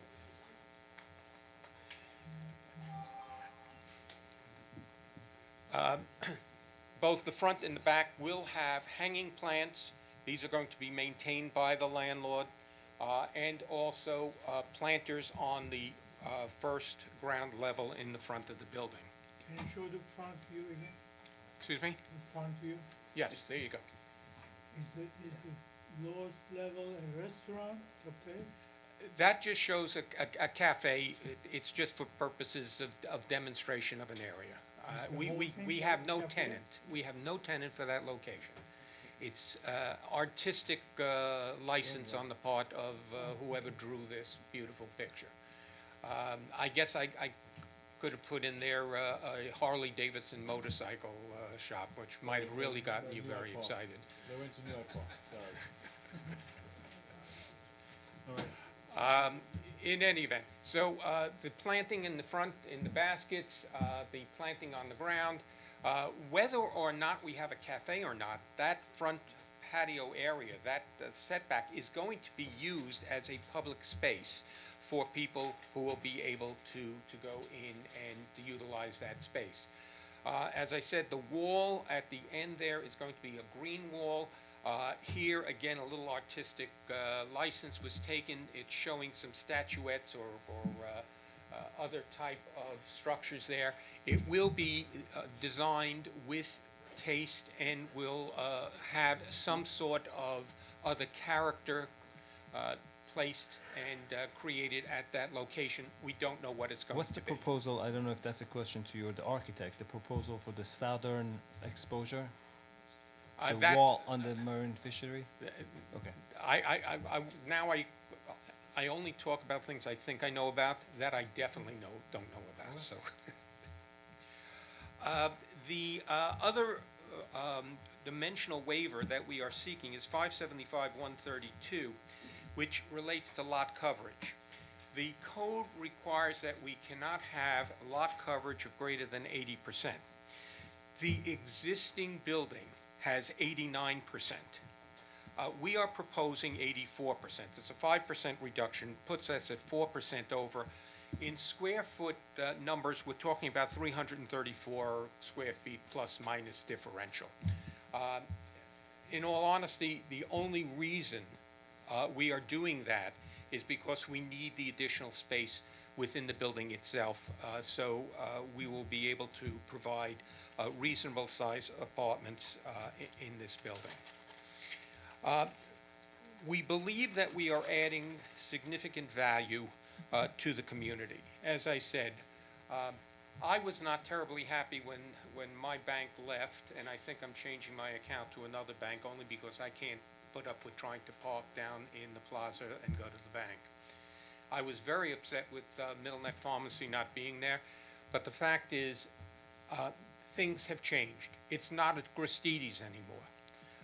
And it is not a Marine Midland or a Pier 1. We're not going to see a Pier 1. We're not going to see a Gristedes. Life goes on, times go on, and we have to adjust to the realities of the economy of the day. So, in my mind, this being in what I would consider the heart of the business district, we are creating an open space, a plaza within the village, a 25-foot, 15-foot, if you will, setback, and 25 feet to the curb, a green wall, planting baskets, planters, streetscape, and also lighting, both street lighting and exterior lighting on the building. And we believe that we are enhancing the value at our expense. Now, at the prior hearing this evening, there was a mention of also amenities that were being provided, and there was a number that was thrown out for very similar types of things that we are proposing here. And if I'm recalling the testimony earlier, they had put the number at about $70,000 for that sidewalk and the paving and all of the exterior trim, etc. I will say to you, in all seriousness, we believe that that number is a very, very low number. We have come up with a number with respect to the things that we are at our own cost and expense providing here, somewhere well over $120,000. I will get back to that number later, but for purposes of clarity, we will talk about the incentive that we are going to be prepared to offer to the village. Based upon the community value, we believe that for the incentive, and again, the incentive is the third floor and two minor adjustments to the dimensional requirements of the code. We're prepared to pay a sum which has been calculated by taking the increased value or the cost of the third floor, taking that number, in which we have already provided to the village a report by Cushman and Wakefield that has come up with a valuation of that. That number was approximately $500,000, just under $500,000 for the increase in value for the third floor. It's $490 some odd thousand dollars. You've got the number, you know what it is. We take 15% of that, and we come down to a number which is approximately $75,000. I'm rounding out numbers. We believe that the cost of what we are providing to the village, which we believe is approximately $120,000 to $130,000, we're prepared to reduce that number so that the amount of the incentive that we're prepared to give to the village, in addition to everything that we are providing here, is another $50,000. If I might at this point, we are also asking, among other things, for site plan approval, facade, and architectural review. I'd like to ask Tom Filizzola, our engineer, to address, with respect to site plan aspects, the drainage, erosion, utilities that are associated with the plan. You do have the plan. I believe the plan does show a full site plan as required by the code. Tom? If you would just very quickly address how you've dealt with drainage on the property, and also utilities and any type of sediment control. And if you're capable, otherwise somebody else will, the sidewalk protection that we are including in part of our plans. I have a copy of it here. I don't believe it's been seen by the board. We will be sharing it with the building department. The shed, which will be placed on Middle Neck Road to provide protection for people who are going to be walking on the sidewalk. As an aside, when the pavers were being installed in front of Everfresh, I found myself walking in the street unprotected. And I can't tell you about the weather except for the fact that the only location where I was able to walk into the street to go around when they were doing the pavers was in a puddle. And, thank you, into a puddle, and I had to hold on to something to make sure that I wasn't, and the puddle was there because of the depression in the street. We're providing a shed. We're providing a safe mechanism for people to be able to walk by both during demolition and also construction. And this way, nobody is going to be pushed off into the street. And by the way, they were also prohibiting cars from parking. We're not doing that either. Again, this has been reviewed with respect to this shed by Nassau County DPW. They are happy with the shed. We will be sharing that plan. I'm sorry, Mr. Bowman. You finished that part, but I do have a question about the list of incentives. I may have misheard. Okay. But I thought that you left out, our office has obviously discussed this application with Yes. your office. Did you list the 11 feet in excessive height to erect a building with a final height of 36 feet? I don't recall you mentioning that as one of the incentives. It's my understanding that you are applying for that. That is correct, but again, we were at 40 feet when I mentioned we had lowered the height of the building. Right, but that is one of the incentives. That is one of the incentives. I'm sorry for either misstating or stating in such a way that it was not necessary. Thank you. Tom? Good evening. Identify yourself, please. Thomas Filizzola, Civil Insights. My office is at 12 Gillette Avenue, Sayville, New York. We are the civil engineers for the project. We prepare the stormwater management system, utilities, and the little site work that was involved in this project. This property fronts on the county right-of-way, and as such, it is subject to the 239F review with the Nassau County Department of Public Works. As one of the requirements for stormwater management, the applicant needs to retain stormwater that falls onto the property and provide storage for a 5-inch rainfall. The front of the building, as Mr. Bloom said, is 15 feet wide for the full frontage. So anything that any rainfall that ends up on the plaza area will be stored in dry wells below with capacity for a 5-inch rainfall. The balance of the site is covered by the building, so any other rainfall would be on the roof, and that would be directed to a system that is below the parking in the rear in dry wells as well. With regard to the utilities, they all enter the building currently from the front of the site.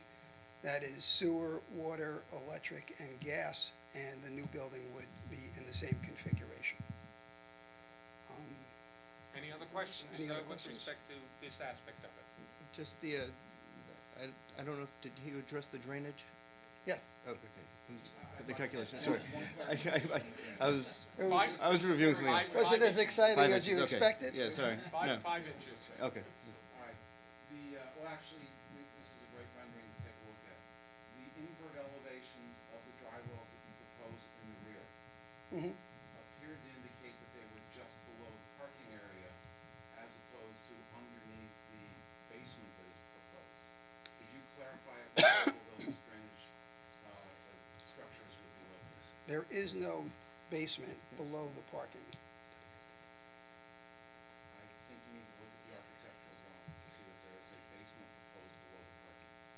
Well, there won't be because that's the area for the stormwater That's the system. clarification. Yes.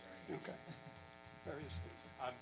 I think the point is very well taken. Thank you, Bob. There is obviously, where you have a building which has its structure on the full property line to property line, there is a foundation underneath, and that is to that point, which is the property line in the rear. That portion is not going to be there once we do whatever we need to do with respect to. I just wanted to clarify regarding Mr. Barback's comments. Stephen Quo, 523 Middle Neck Road. There is currently 4 dry wells there currently. There is no basement in the current configuration. There will be no basement in that area. So the dry wells are going in the same place that they are today. So it is incorrect that there's a basement below there. There is no So basement. the architectural drawing did show a basement below the cars, and the clarification is no, that will be. Okay, in the new structures. if that's the case, then And we'll that's- correct it. And Raymond's nodding yes also. Okay, great. That's fine. But I just want to make sure for the record that We wanted basically site there's, plan approval, and that was. right, okay. But then, Thank you very much. I'm sorry, but then with respect to, should this board determine to give an approval, it would ordinarily recite a set of architectural plans and a date on them. Are the plans that we've seen that are, I believe, December 16th, do those plans reflect that there is or isn't? I think December unless it 17th. was, Raymond, unless it was just recently changed, we would want to amend the recitation to indicate a correction to the drawings wherein there would be no basement underneath the parking or cellar as properly. Acceptable? Acceptable, okay. Furthering the requirement with respect to site plan, I'd like to ask Sean Mulryan, who prepared the traffic study. It has multiple applications in this application, capital A, both as it relates to parking and traffic impacts, but it also is an issue that is raised for conversation in that section of the code that deals with the requirements of site plan. So I'd ask Sean. Good evening, Sean Mulryan, Mulryan Engineering, 1225 Franklin Avenue, Garden City, New York. As Mr. Bloom has mentioned, Nassau County Department of Public Works was involved in this project as it is located on a county roadway, and we were asked to prepare a traffic engineering report to respond not only to considerations of the village, but also to respond to the Nassau County Planning Commission. That report was submitted to the county, reviewed, and the county has opined that this application should now be determined at a local manner. The report goes through the trip generation and the parking configuration of the subject site. As we've mentioned as part of this application, the existing building has 0 parking and has approximately 56% more space in the retail square footage as was being proposed. So there's a significant reduction in the amount of retail space that's provided. There are 7 additional parking spaces that are going to be provided as part of this application. And the increase, if you will, is residential units above. Residential units on a whole have a much lower trip generation rate than retail space. We also mentioned during the presentation, I'll mention again, that this site not only backs up to an existing municipal parking lot, but there is also municipal parking directly across the street. So there's significant parking in the area. This area, as we've also mentioned, is a commercial corridor where there are stores both north and south, but also on the east and west side of the roadway. Those parking lots service the stores, their employees, and the residents that would live in these buildings, if they did have vehicles, could park in these parking lots overnight. There is permit parking that is provided by the village within those lots. There are also the 7 parking spaces that are provided on the subject site, which currently provides none. Residential parking also, as a footnote, is offset from retail uses. So the supermarket next door, the fish market, the other stores in the area will generally peak during the day when residents are at work or doing other things. When they're home in the evening, those stores are closed. So the peak parking demand of the two uses is offset from each other, which makes it a good use or marriage within this mixed-use confine. One of the other things that Mr. Bloom has mentioned is the changing economy and the need to update these downtown areas. We provided in our report to the county a list of projects similar to this one that we've personally worked on in our firm that are either under construction or going through the approval process, whereby mixed-use development is taking the place of what was previously retail uses. So there's an increase in this downtown living, apartments over stores concept, and we believe that is a good use, and we're seeing more and more of that type of development as stores find it difficult to lease out. So applicants and owners are looking to revitalize their properties instead of having empty stores. They're looking to reimagine how they can be used, and this is what we're seeing more and more based on our projects that we're experiencing.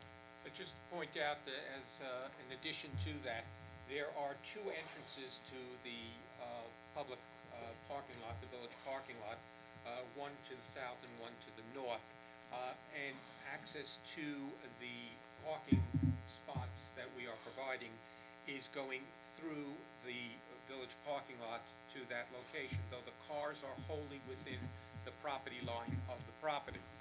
To that extent, we have, and I don't want to confuse this issue too much, and I'll be very happy to share, I think I did with council. We have an easement, one that goes back to 1923, for access to the back of our building. That predates the creation of the village parking lot. But the fact that the village has a parking lot there does not vitiate the fact that we have an easement that gives us permission to go to the back of the property. Unfortunately or fortunately, that easement is a 10-foot wide easement which runs from Baker Hill Road, which was originally called Baker Road, going to the north behind the stores, let's say Chosen and the new pizza store, etc.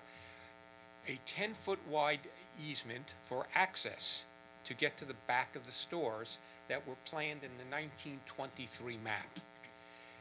If I might, if you look to the south, behind the butcher and the dollar store, etc., you will see that there is also a 10-foot wide easement.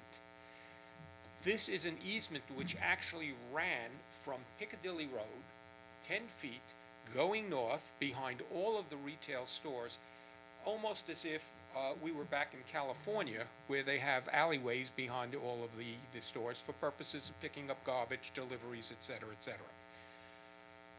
Because we do not have direct access over an easement that we own, we are asking the village to permit us to have a easement which is only a replacement easement for that which we already own. And that is for access over a public roadway in what would be a public parking lot to get access to our parking in the back. This only really becomes an issue if 150 years from now, the Village of Great Neck decides that they're going to sell the parking lot to some private party, and we will then still be able to maintain our access. Now, not to get cute about it, but when you take a look at the current tax map, you will see that Margot Place, which is a roadway that dead ends at the parking lot to our east, actually is a public roadway which goes to our 10-foot easement. And theoretically, I have access from Margot right into our parking lot. That being said, I'd be happy to share with the board the 1926 subdivision map. It's an interesting map to look at.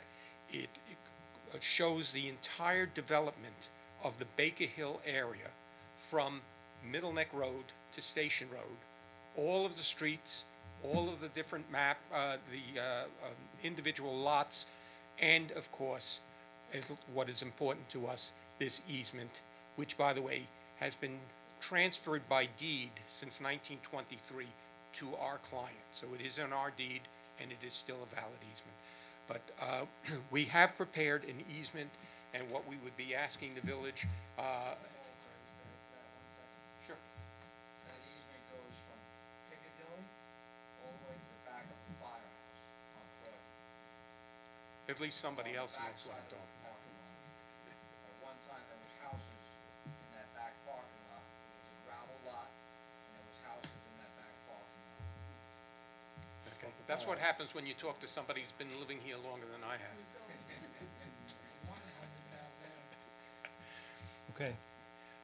So again, that would be part of our application to the board to execute that easement. We have sent a draft of an easement to council for their review.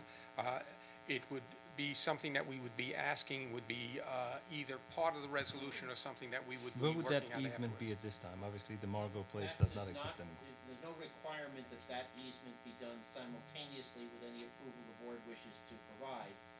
As council has just said, a draft of that document was sent to our office yesterday, Monday, and we simply have not gone back and forth with his office as to the terms of that easement, partly because it will depend on whether or not this board gives the approvals for this project to go forward.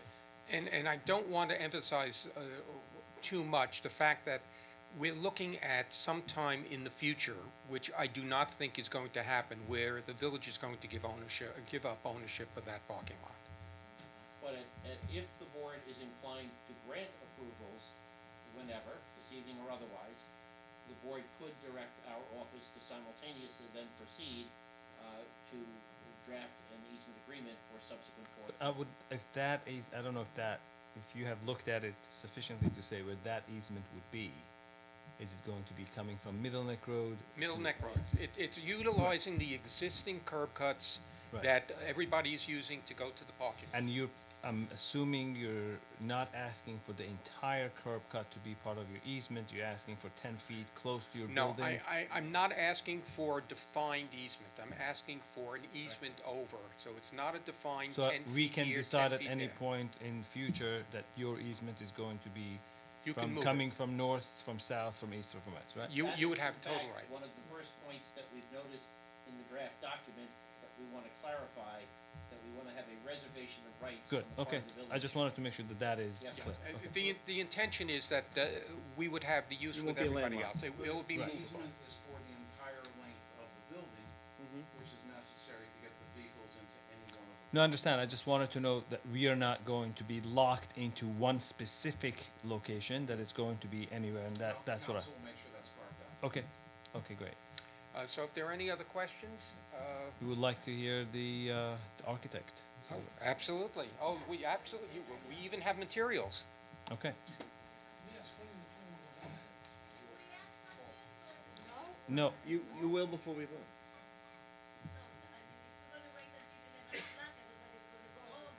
they're still presenting.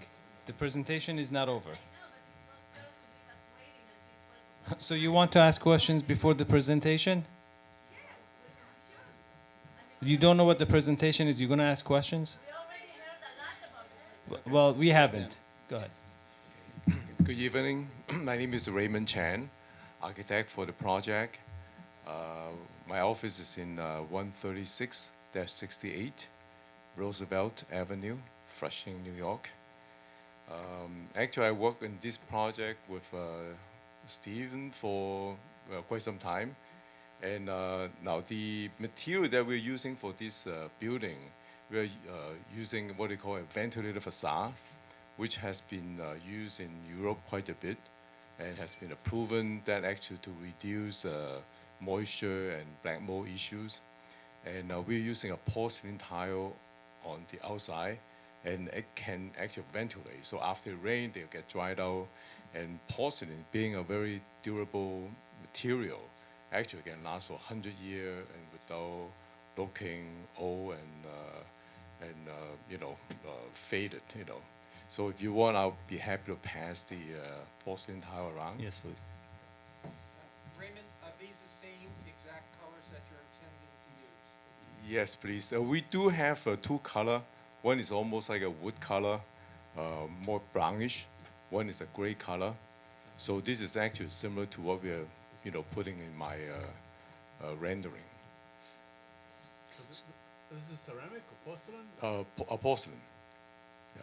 So the brown that you have on the lower side is the that brown, because right? that looks a lot darker. Yeah, well, it's the actual under the shades. That's why it's a little bit darker. And this is the gray that goes pretty much the Yes. entire. So you're having two colors. Right. Yes. And the window will be an insulated extruded aluminum window. Will be black. And the glass will be also double glazed, insulated with double low E, so will be reflect a lot of the sun, the heat gain, heat loss. So. Is there a tint? It won't have tint. Actually. So see-through. Well, it is transparent because the glass itself have a green tint to it. So pretty much, personally, I like a clear look, but they still have green tint to it. But we have nothing like no reflective, no blue tint, pretty much a natural green tint. Yes, actually a double low E.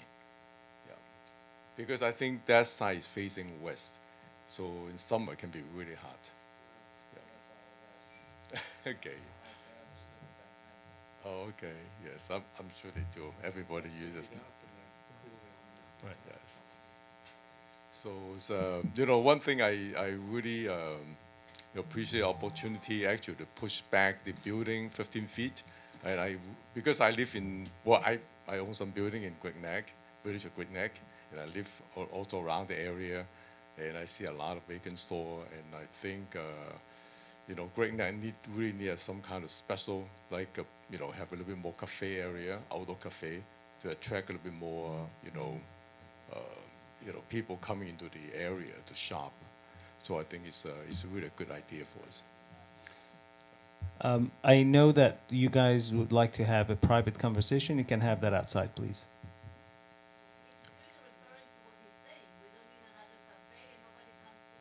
I hear you, but the presentation is not finalized, so you cannot make comments until after the completion of the presentation. You can. Okay, then you stay and please stay quiet.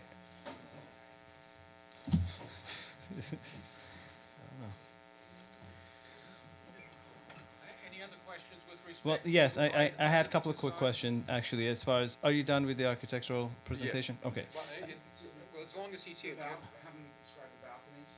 Right, I was going to ask, okay. So, a couple of questions. The balconies, they are, the material for the balconies, Well, what are you using? we'll be using a reinforced concrete extend from the inside. I'm sorry, say that again? We'll use reinforced concrete. Okay, That- and as far as the railing, Railing will be glass, tempered glass. but this is not glass. There will be some, what do you call No, the, but right now it doesn't show glass, What? it shows railing. Yeah, we are railing and we have glass at the back because any kid, we don't want them to actually climb up the railing to fall off. So outside is the railing, and the inside will attach the glass. Will the railing be a plastic substance, or will it be metal? Oh, there'll be wrought iron. Wrought iron. Okay, so- wrought iron fencing with glass behind it. Right. Okay, so, you don't want to have just glass? You know, wrought iron give you a little bit more of a, Privacy. I think there's more The privacy. wrought iron gives Protection you also, privacy, he it's still said he doesn't see-through. want the kids to go out and- Different. Okay, all right.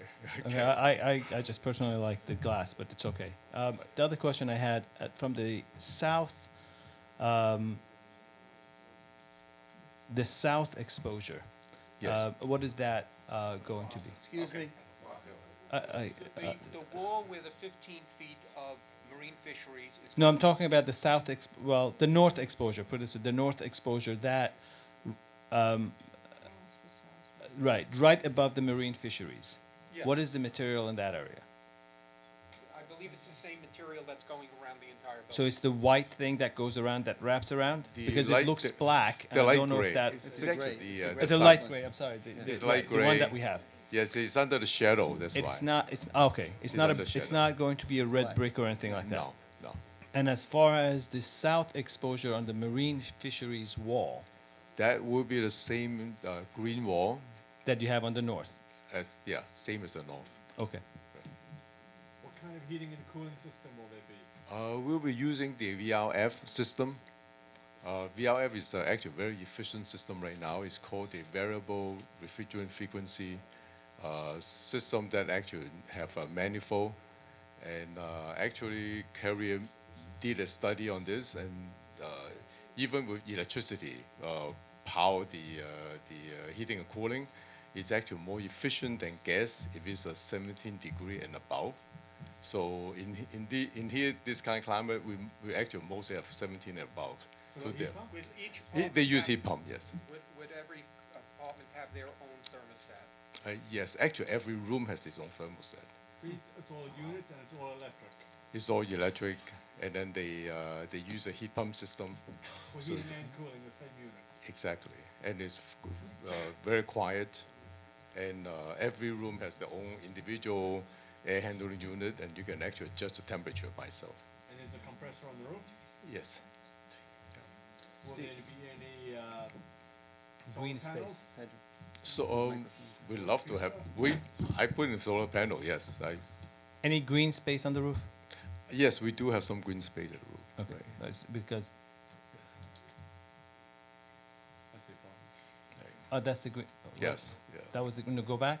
Is that the green space? Yeah, there's some one area, the one on the north side. Actually, we have the HVAC system there, but on the one on the south side, actually, we can On go the up there. south side, you will have green... Well, it doesn't seem like the south... Well, I'm sorry.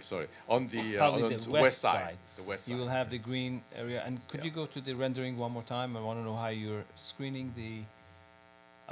so you're not going... I'm assuming that there's going to be some kind of a screen or...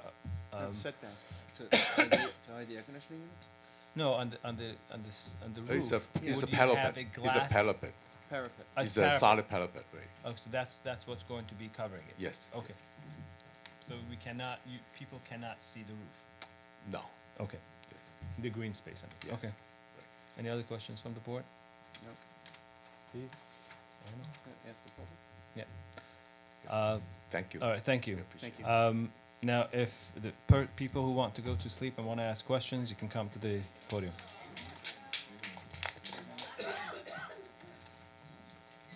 You have 3 minutes, and I appreciate that you respect the 3-minute rule.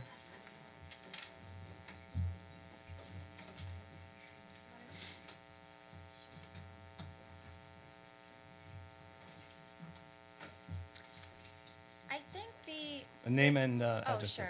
Jenny Lerman, 114 Woolies Lane. I believe that counsel for the developer indicated they're going to add 7 parking spaces. Is that what you got too? Yep. And how many units are being added? 10. So 10 units, 7 parking spaces. And the lot that they plan to leverage for parking, is that the lot that's currently behind Everfresh and Bagel Hut? They're using their own lot.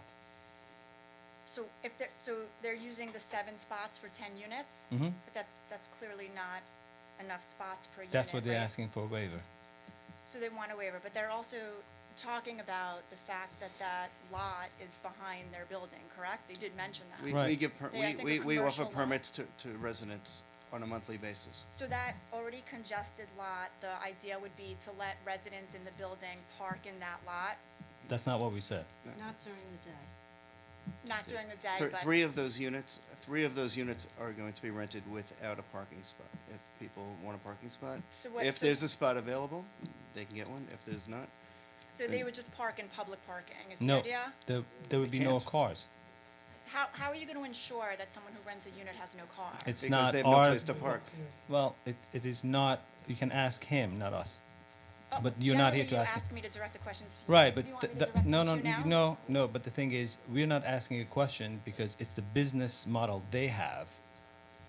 It's not my plan. Yeah, sure. I can ask whoever you want me to ask. No, I'm not asking you to ask him. I'm just saying that's not a relevant question.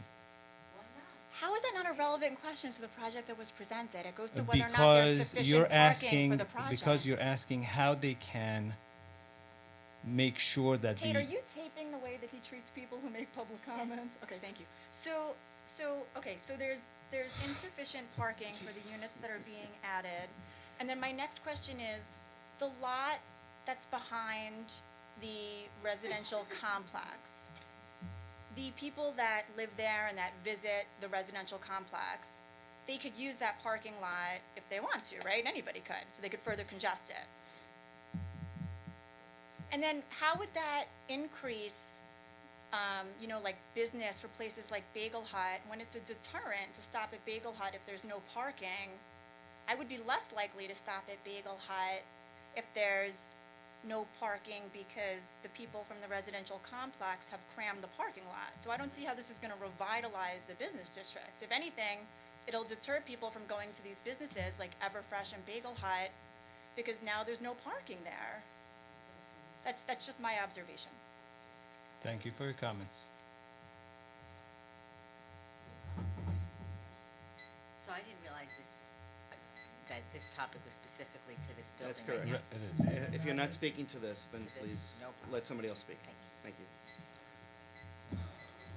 Jay Mitzner, we live at 5 Margot Place. My concern is the noise from the cooling units, the AC units that are going to be, I understand, on the roof. So we live basically right across the second house, across the fence.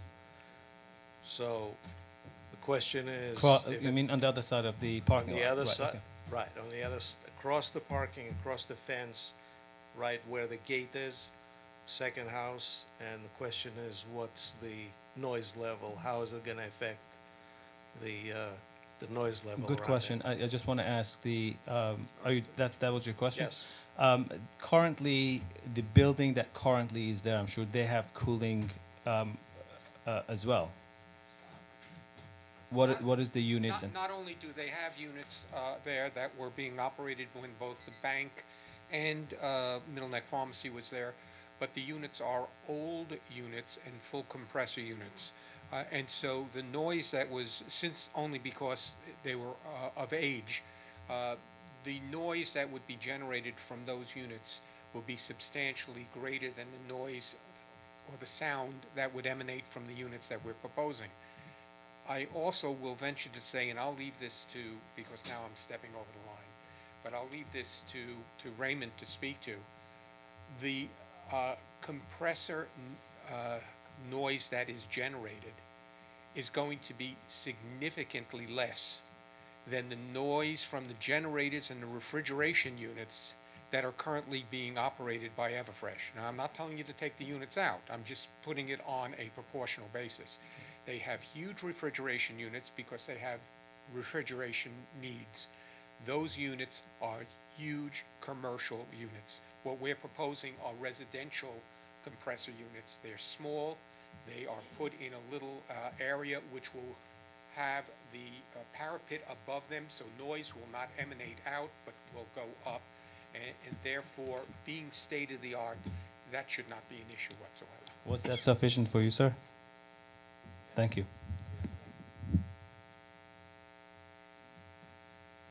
Hi, my name is Yafa Rabe, 74 Radnor Road.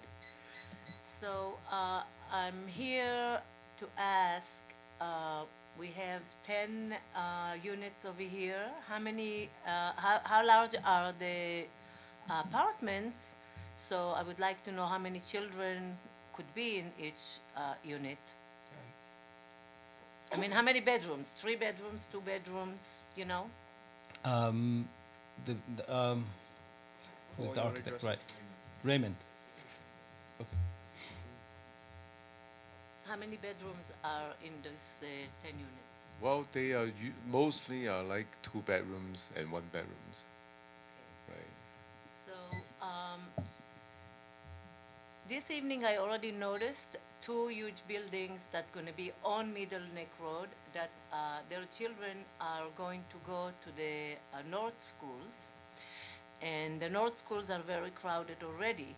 Are we planning to build more schools in Great Neck in order to accommodate all these influx of children that coming into the community?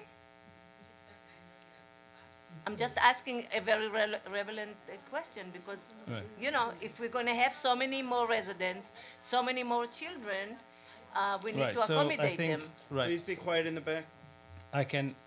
I'm going to answer all the questions at the end. So is that you're done with the questioning? That was one question, which is very important. I also am concerned about the safety of people on the roads and the crowds that will be on the roads, which are very crowded already, and we're having issues with a lot of accidents due to this crowded issue, crowds.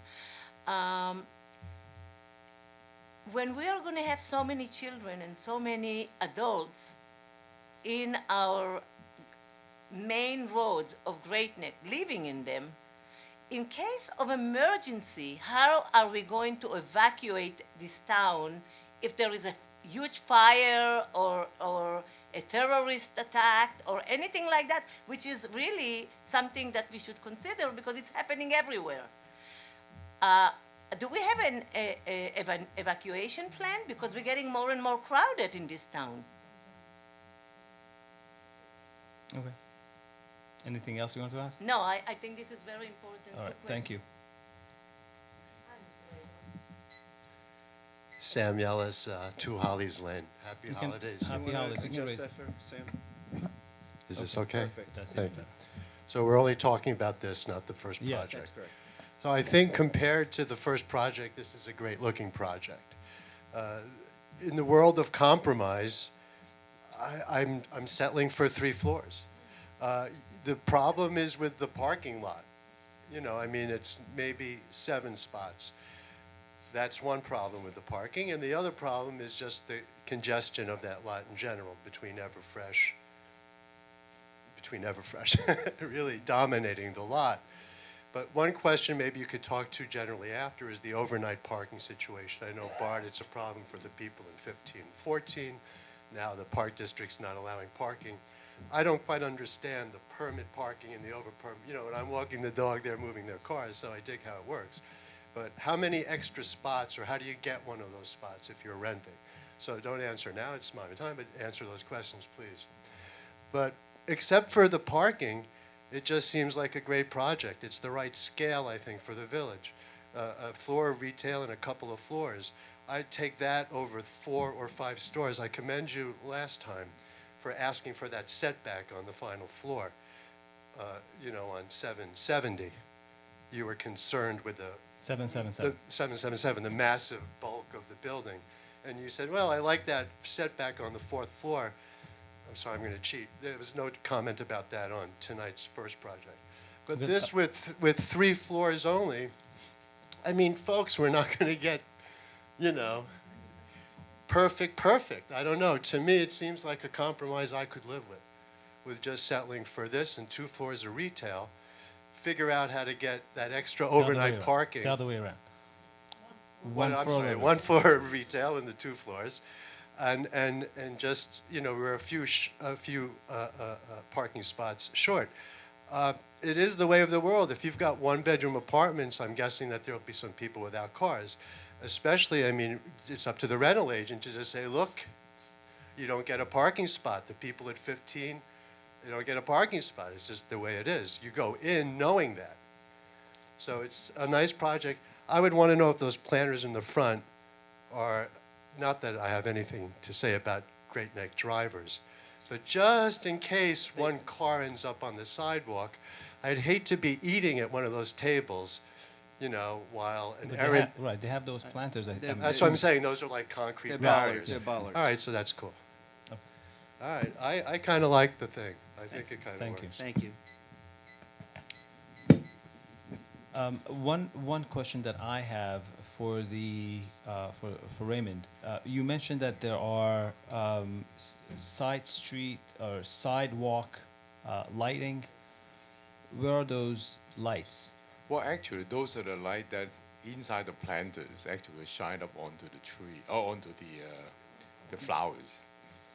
You know, and So we it is- also have one. So you're not going to have lampposts. No lampposts. We do also have every pilaster. At the bottom, we do have an uplight shine up to the Uplight. the uplight on the pilasters. Nicer. Which one? I didn't get it. I'll point. Yes, please.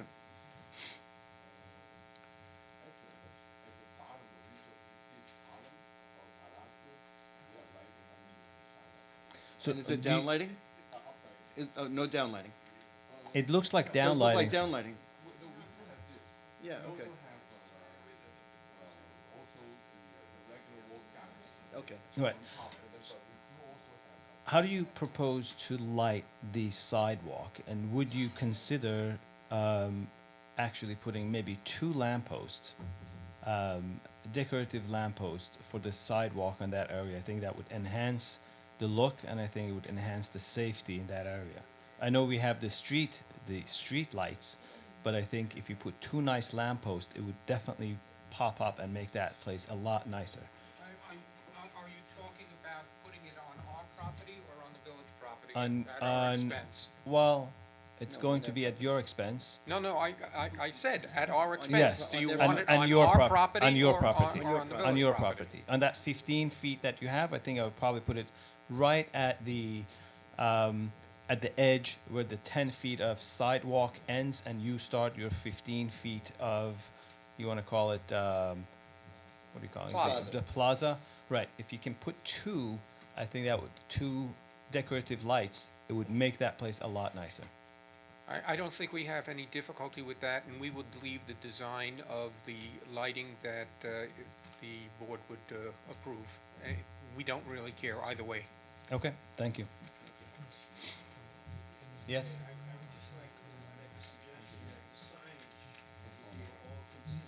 Right. I don't think they're putting the signage now. No.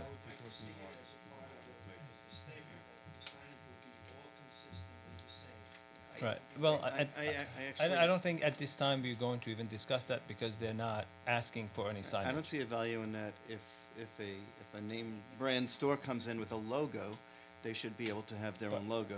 But this is not a discussion. It's not a discussion for this, but I'm just addressing that. There was a comment that was made that was not on the record, but I'll put it on the record. All of the leases for each of the apartments, and all of them do have balconies, will have a provision in the lease that the balconies cannot be used for outdoor storage. And for barbecue. Or for barbecue. Or laundry. Right. Okay. Thank you.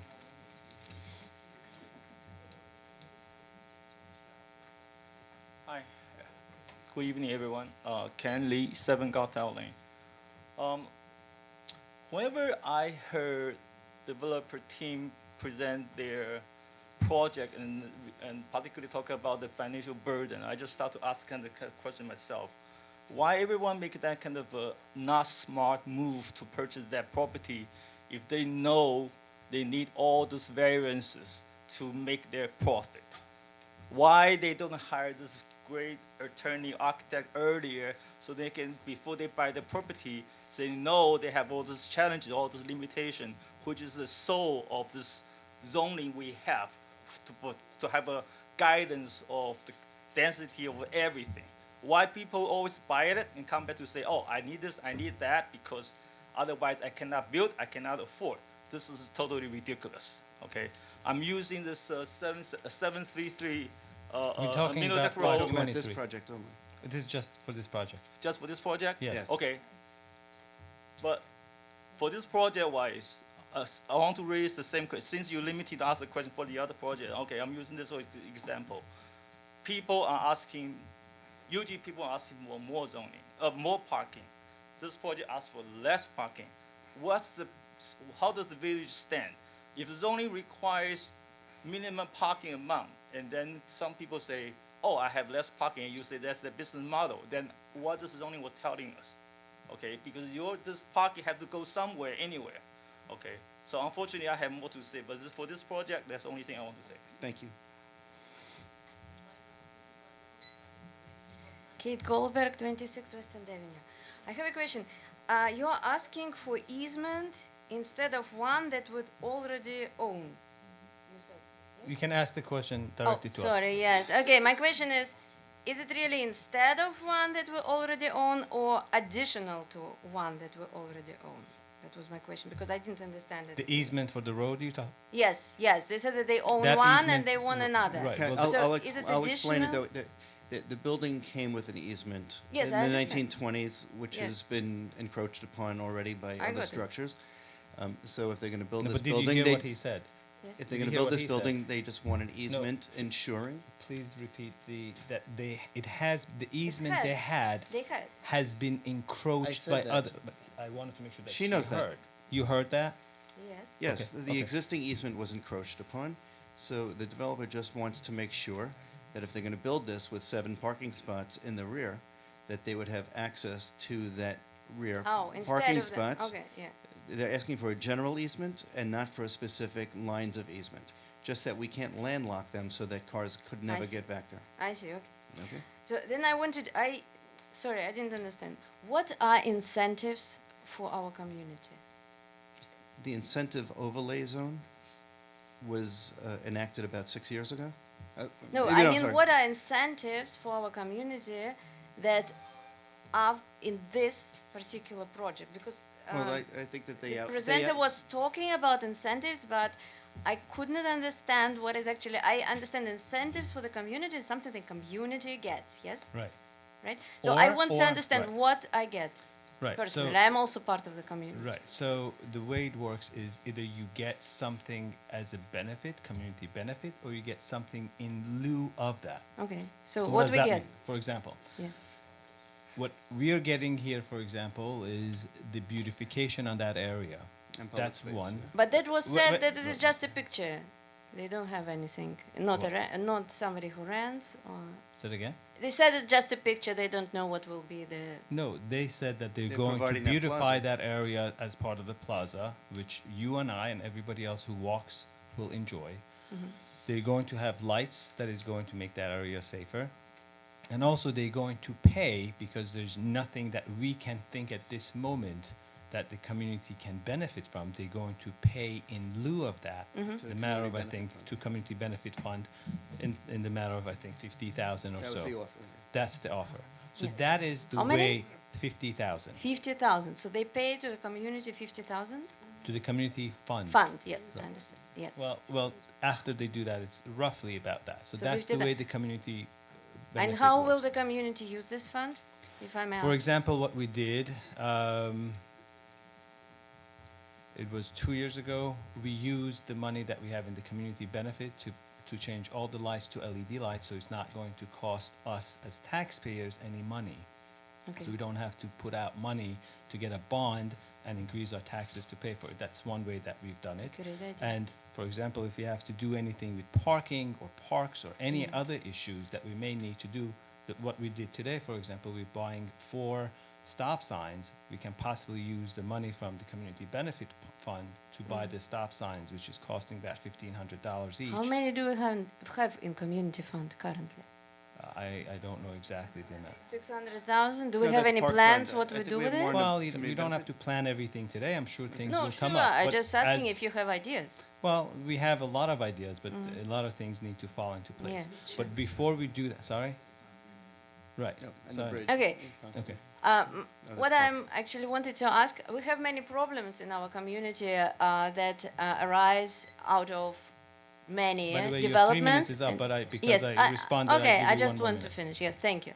So I just wanted to say that maybe we could talk about developers who contribute to our schools, to our streets, and to all these problems that the community as a whole has because of the overcrowding. Okay. That would be a great All idea. right. Thank you. Thank you. Yes, Rebecca.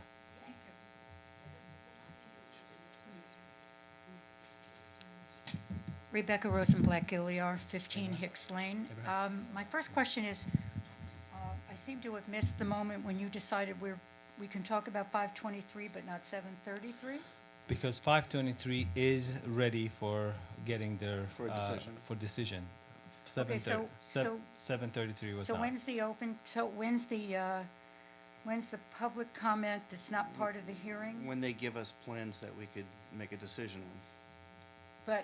But you said that we could speak at the end of the meeting. Are You we can. not at the end of the meeting? Well, the way we have done it all the time has been that if something is ready for presentation and acceptance by the board, that the plan is complete, we allow and ask for public input.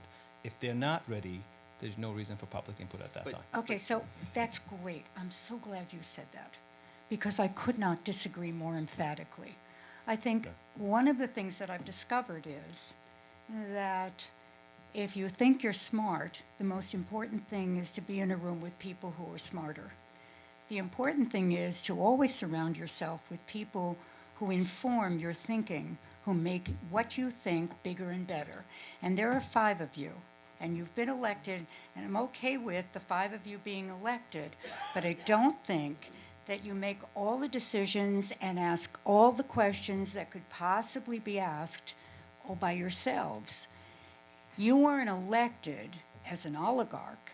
You were elected to be our representative government, which means that when we stand up here, thank you folks, when we stand up here, we offer to you the things you didn't think of. We ask the questions that maybe you didn't think of.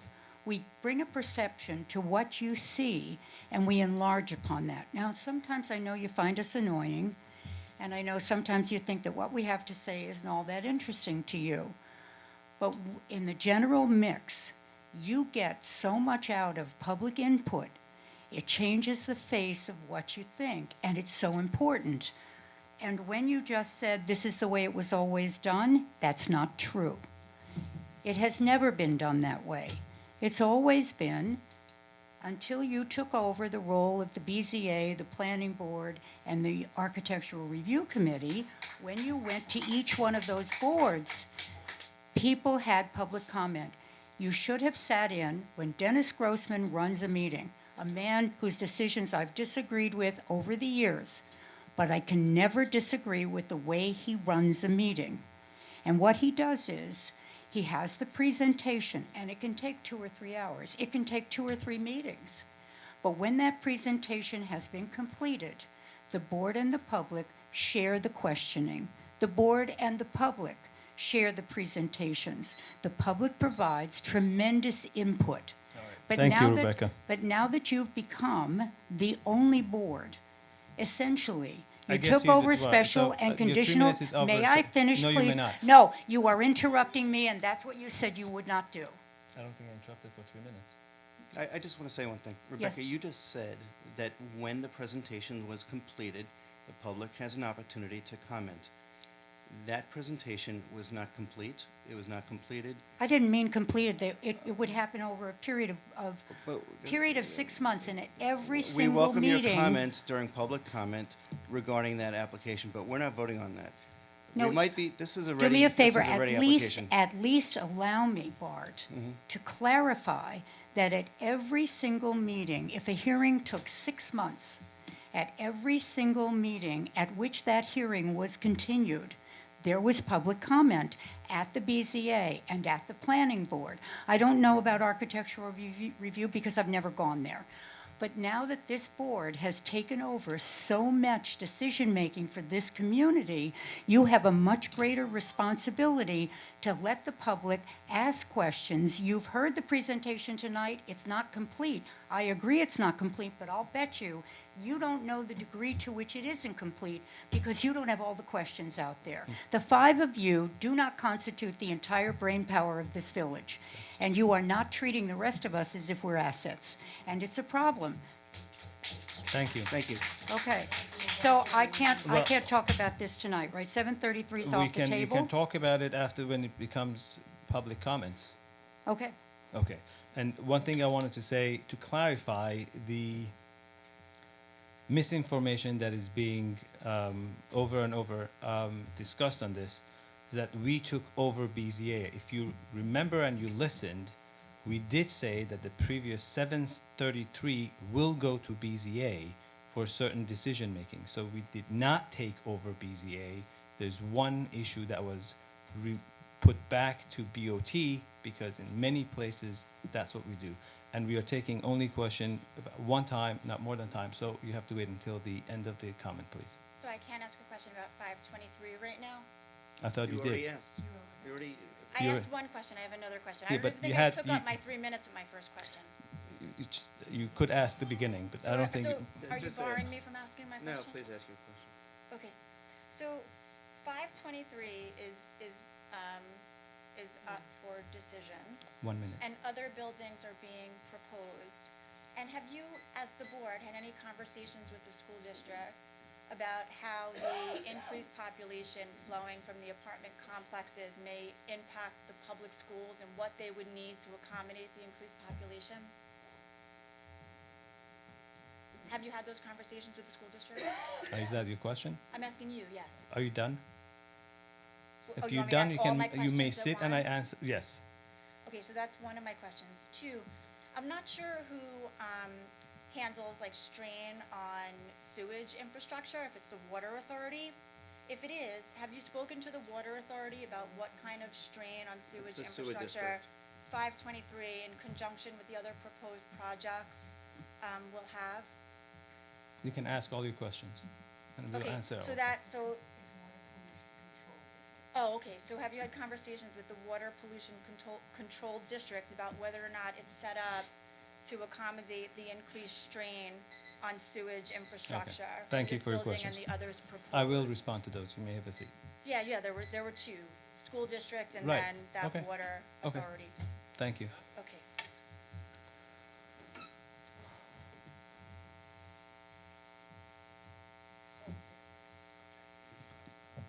Jean Pierce. I'm going to make a little history tonight. I'm going to not go against Mr. Bloom after all these years. This is one project. Yes, I do. It's icy outside. After all of the projects that have come to this village, this is the first time I've heard of a developer that has come here. He gave his presentation to the public. He hasn't changed it. He's not, I'm going to do this, and then when he gets approvals from this board, he then goes around and changes this and that,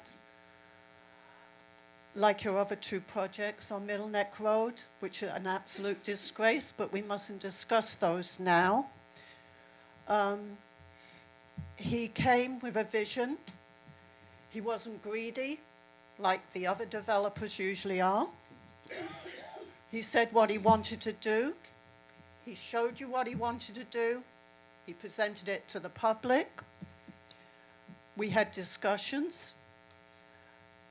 I think this is one developer that we should be able to say yes to, because I'm really surprised that we've actually got somebody that is not saying, I want this, I want that, give me this, give me that, and not give really anything in return. Now, there's one other thing I want to say. When you finished, you're taking my time, I'm sorry. No, you can. Your idea of benefits is kind of different from mine. I've always been against, not just with this board, but the previous board, Mayor Kreitzman, I used to go up against. I don't like incentives when money changes hands. It's a form of bribery.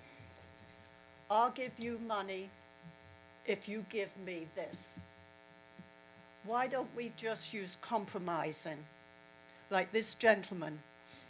he's going to give us, well, not money, He is but giving he's, us money. well, I don't think he should, not when he's doing a building like this. He's given us something that you can say, that's okay. He's not asking for another story up. He's not cramming everything in. He's saying, He is asking for another story up. I'll give you, yes, but it's 3 stories, not 4. But that's what the That's so what that's it's what the zoned code for. allows. Okay, you're taking my time. He's setting back. He's working with the village. He's working with the people as how it should look. And there we Oh. go. Sounds All like right. a microwave. So I see no more comments, or there are still comments? Still Okay. comments. I see no more comments. So to answer a couple of questions, I start with Jean and I go back. So it is true that this is a 3-story building, but it's false that he's not asking for anything.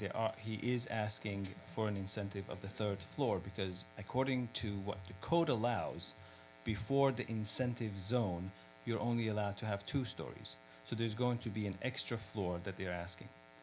They are asking for a bunch of different variances, and they're asking for some incentives, which they discussed. But you're right, it is a 3-story, and the reason it's a 3-story is because they're not allowed to have a 4th story according to the incentive zone. And yes, they are paying toward it, because as we calculate for everyone equally, is that there's a 15% of the added value is going to be paid for toward community benefit, either as an incentive or it goes to the fund.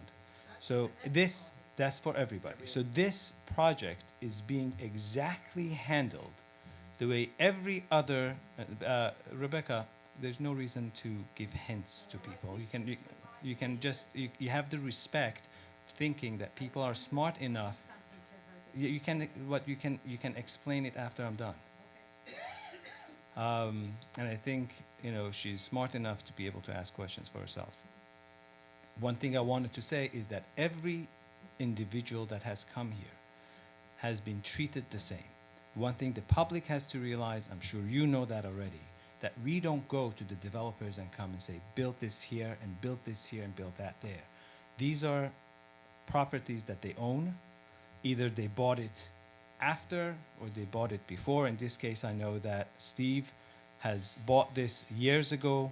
I don't know if it was before the incentive overlay. He had no plans to build this. He wanted to continue renting what he was getting, and he was satisfied with that. The thing is, the world has changed. Now we are in a new era. The commercial alone is not going to survive. As Paul mentioned, we need the residential to subsidize the commercial. We've said this, and I believe we all agree. I do like the location of this place. I do believe that a 3-story is a nice place for this area, even though many people thought that it should be less. Now, to address the question that was asked about the number of students that are going to be added, we have 10 units here.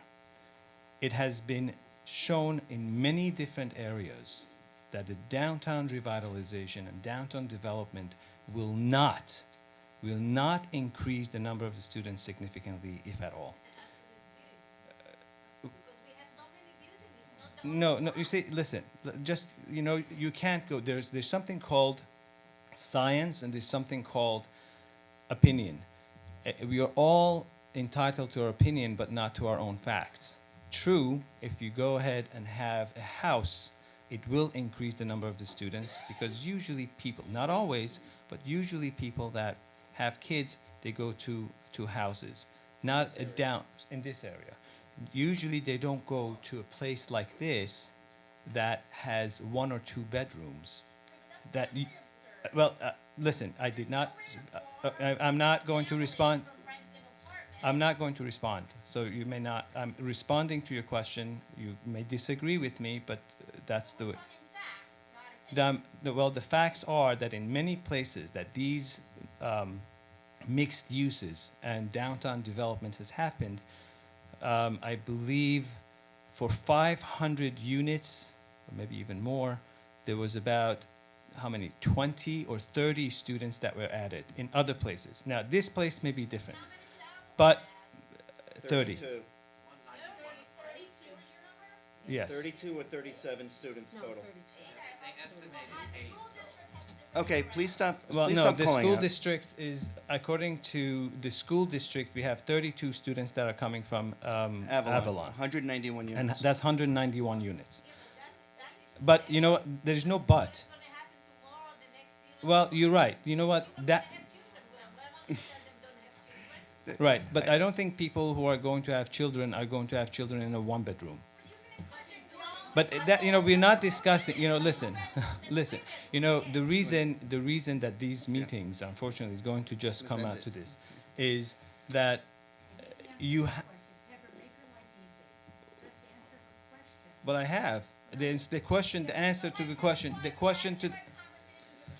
have you gone to have you gone to the Board of Education and asked them the question? Because I'm not responding. The Board of Education. Right. So you have to realize one thing. The Board of Education, the water district, the water pollution, and all the other districts know exactly what we're doing. This is not a surprise. That's not true. I was today in the water pollution district in the town of North Hempstead and asked them. They don't know? Yes, they said we have. This is not Allegra. I mean, We're not in the town. Kate, you know, listen, I have spoken. No, but I don't. Where is this? This is the same water pollution as we have, or a different water pollution? What? Okay, so it's a different. Stop. Our water pollution is in East Shore Road. Okay, you went to the wrong place, Kate. Kate, you went to the wrong place. They don't service us. You know, and Kate, we've met with them. You went to the wrong place. I met with them. It's our water pollution is not in town of North Hempstead. It's on East Shore Road. And we have discussed it, and they know exactly. We've been discussing it for the past many years about what we're planning to do. They were actually up to every minute-by-minute decisions that we had with the previous rezoning. They know exactly what they need to do. We have enough. Listen, go. Why don't you go ask the water pollution on East Shore Road? You went to the wrong place. No, that is the water pollution, but the city. Yes, there are many water pollution places. Oh my God. Okay, so, Kate, just agree to the fact that you went to the wrong place. Okay?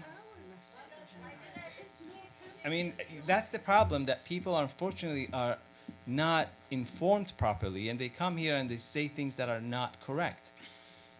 Anyway, I'm not taking any more. Wait a second. I went to the Water Pollution Control District. I foiled material. I've been to the Water District. And what I've learned is, for example, and it's answering to, just give a straight answer and life gets a lot easier. The answer One was of we the have things that discussed it. happened, one of the things that happened with one of the applications was on Steamboat Road, they did not go to the DEC, even though the wetland extends all the way to Steamboat Road. We're not discussing that place. What I'm saying to you is that Kate is maybe she went to the wrong location, and maybe she doesn't have the various municipalities straight in her head, what this one does for this area and that one does for this area. So you straighten her out and you explain to her what the overlapping districts are for various things in our village. But the one thing you cannot say is that they checked all the boxes accurately. Not this application, by the way, I'm not referring to 523 at all. The secret. But I'm saying overall, you don't tell But Kate Rebecca, just that she went to the wrong place. Wait, the secret application automatically gets sent to the Water Pollution Control District on these projects. Yes, any action which is unlisted or I know, type I one, I saw the You're letters. required to send a notification to the other interested agencies, involved agencies. I think you're missing the whole interaction here. What happens is I the don't- Water I'm- Pollution no, you know what, I Control don't think I'm District missing. writes a letter to you and says, for example, or the Park District, any special district, they write a letter to you and they say, we'll be fine with this as long as you do X. You let us know about this, that, and the other thing, correct? And if we don't let them know, who's paying attention? I think that people out here are asking you questions about process. All they want to do is be assured that you've dotted the I's, you've crossed the T's, that you got the paperwork from the various places, and you know exactly what that paperwork should say and do. And I think But you saw that's- that process at work tonight. Right, but I'm With s- respect to two different projects. No, but I'm saying that when someone, when a resident is less than informed, we don't not inform No, them. but no, you know what, Rebecca, you're right. But the question has to be asked. The accusation must not be made. I agree. I Okay? agree. It's Thank not, you. but the thing is But that this then was you an correct it. accusation But then you, based on wrong information. And but then you unfortunately- correct it. But then you Okay. correct We it. did, and I did correct It's it. 11:05 p.m. Correcting it There's no isn't to need for tell lecture. her We're very that we late. don't go to the town of North Many Hempstead. of us have to go- Correcting you know, her is to say, there's this and this People that and wanted this to and go to this. sleep are still sitting here. Just please. What I'm saying to you, what I'm I suggesting heard. to you is just Rebecca, you're inform right. people. You're right. You're right. Thank you. Thank you. Okay. So are we going to go? I'm Is it sorry. regarding this Myself- particular project? It isn't, but I have to say that myself and another individual have to leave. We feel that we've waited a long time to have this village hall meeting. I apologize sincerely. I have sick kids at home, But and I can't wait I forever. understand, Ruthie. Many people here have asked to speak about other projects when it wasn't on that project, and they have not been able to. So we can't allow that to happen now. So So how long does this go on? we don't know. But we can't make an exception for one person and not for everybody. It just is not fair. I'm hoping that we can get, because I didn't see any more questions. I'm assuming that we can go ahead. Yeah. Huh? The safety.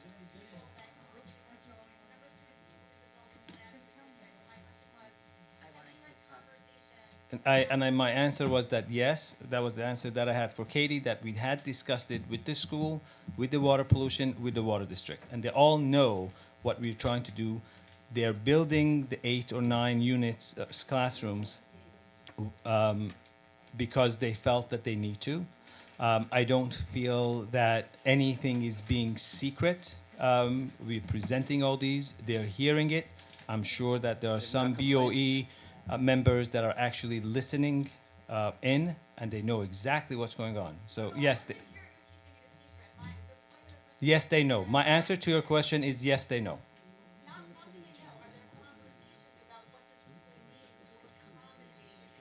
That's up to them, not up to me. That's up to them. You can ask them about a BO. No, I do care, and I know that they're competent enough to deal with the situation. All right. Okay. Thank you. Huh? Do we need a no. Executive session regarding what?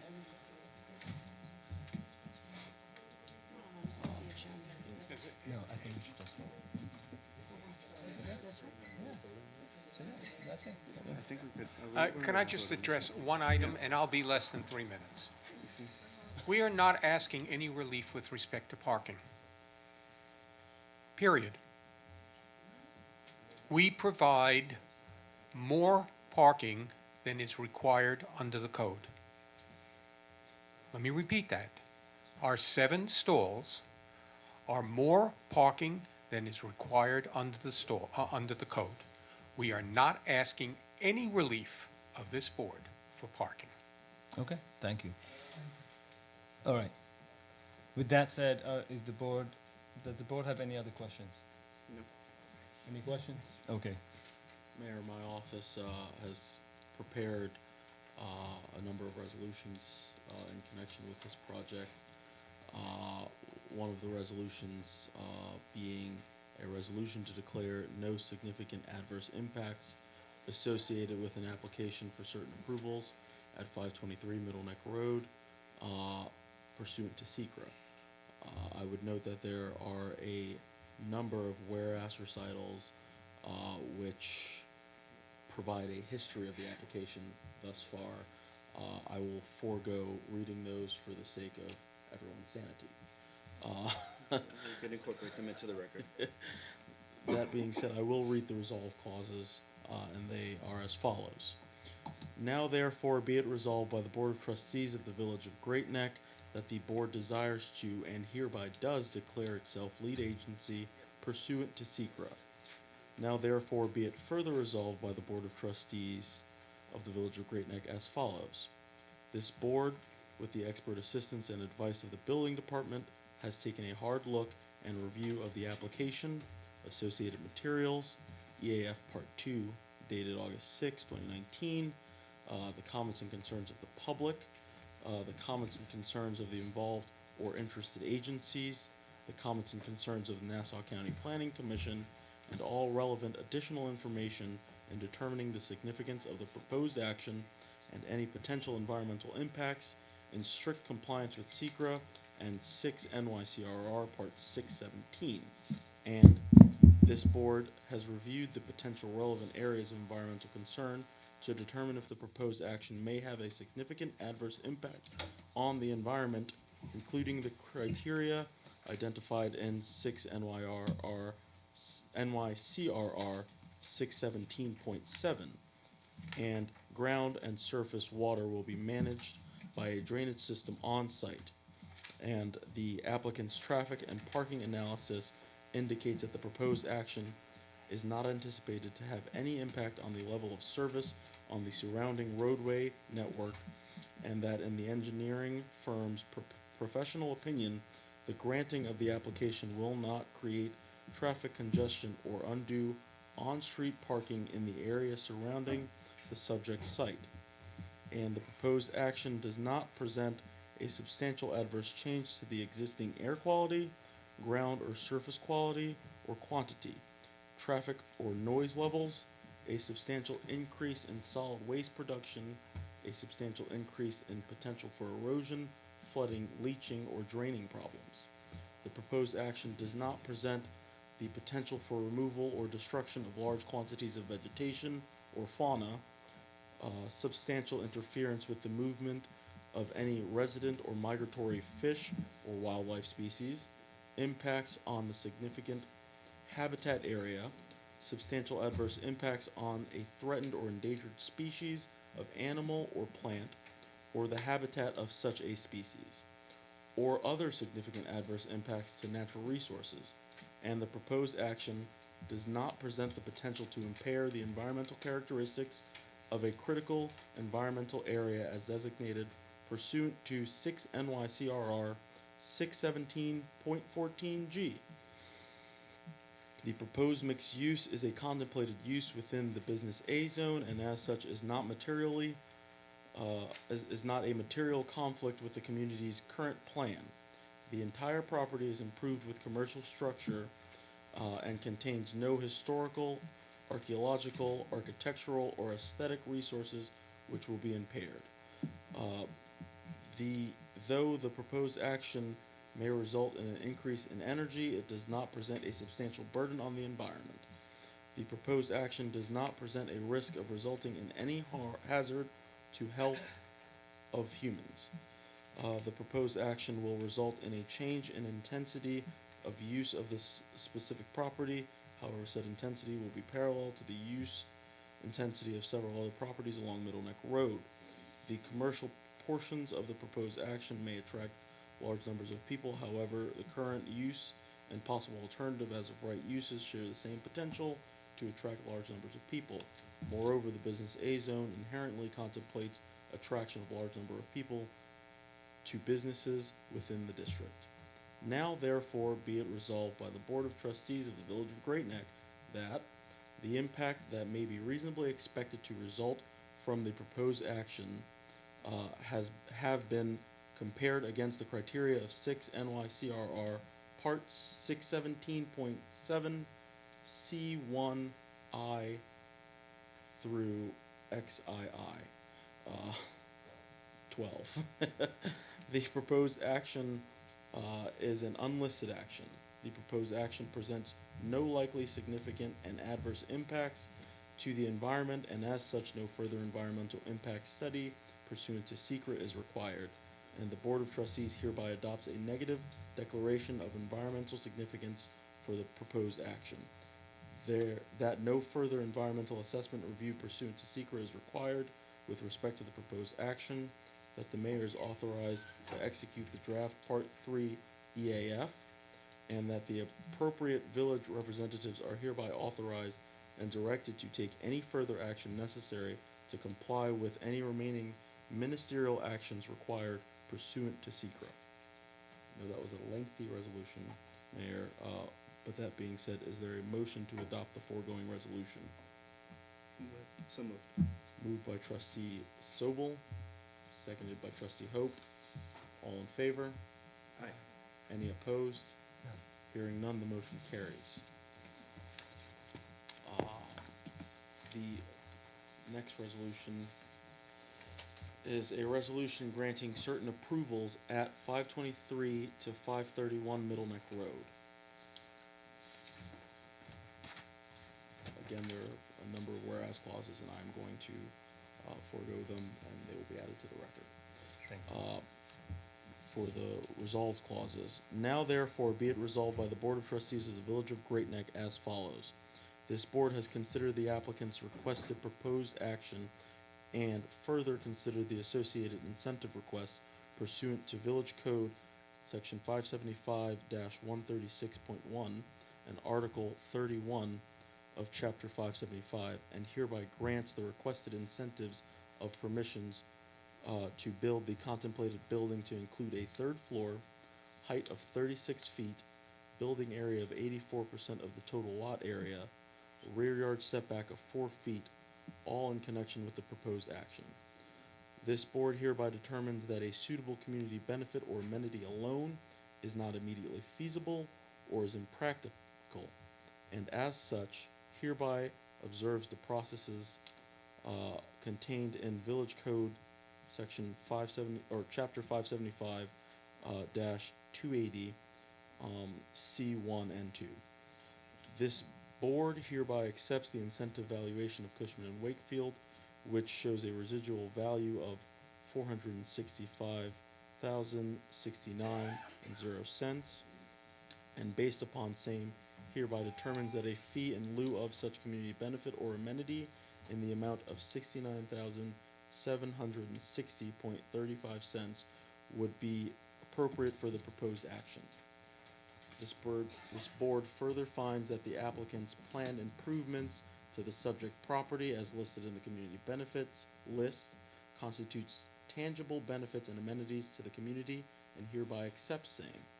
This board further finds that and accepts that the above referenced tangible benefits and amenities to the community have an estimated value of $19,760.35 and hereby affords a credit to the above referenced $69,760.35, subject to the applicant providing satisfactory proof as determined by the village supporting expenditures directly associated with the tangible community benefit and an amenity amounting to at least $19,760.35. As such, upon compliance with the provisions of the previous clause, a further community benefit fee in the amount of $50,000 must be remitted by the applicant, 50% to be paid prior to receipt of a building permit, and 50% to be paid prior to the receipt of a certificate of occupancy. This board has considered the applicant's requested proposed action pursuant to Village Code Chapter 575-225A and Article 25 of Chapter 575, and hereby approves the proposed site plan as will be revised and to be approved by the building department, reflecting no basement or cellar below the parking area in the rear yard and 2 street lights in the front yard. The board has considered the applicant's requested proposed action pursuant to the Village Code 575-178, 575-179, and Article 23 of Chapter 575, and hereby approves the proposed architectural plan as will be revised and to be approved by the building department, reflecting no basement or cellar below the parking area in the rear yard setback, and 2 street lights in the front yard setback. The board has considered the applicant's requested proposed action pursuant to Village Code, Chapter 575-273, and Article 30 of Chapter 575, and hereby approves the proposed facade. With that being said, is there a motion to adopt the foregoing resolution? Motion moved by Trustee Hope, seconded by Trustee Namdar. All in favor? Any opposed? Hearing none, the motion carries. Thank you. And my apologies to everyone for having to sit through that. Thank you for all your consideration and for the vote. Thank you and good luck.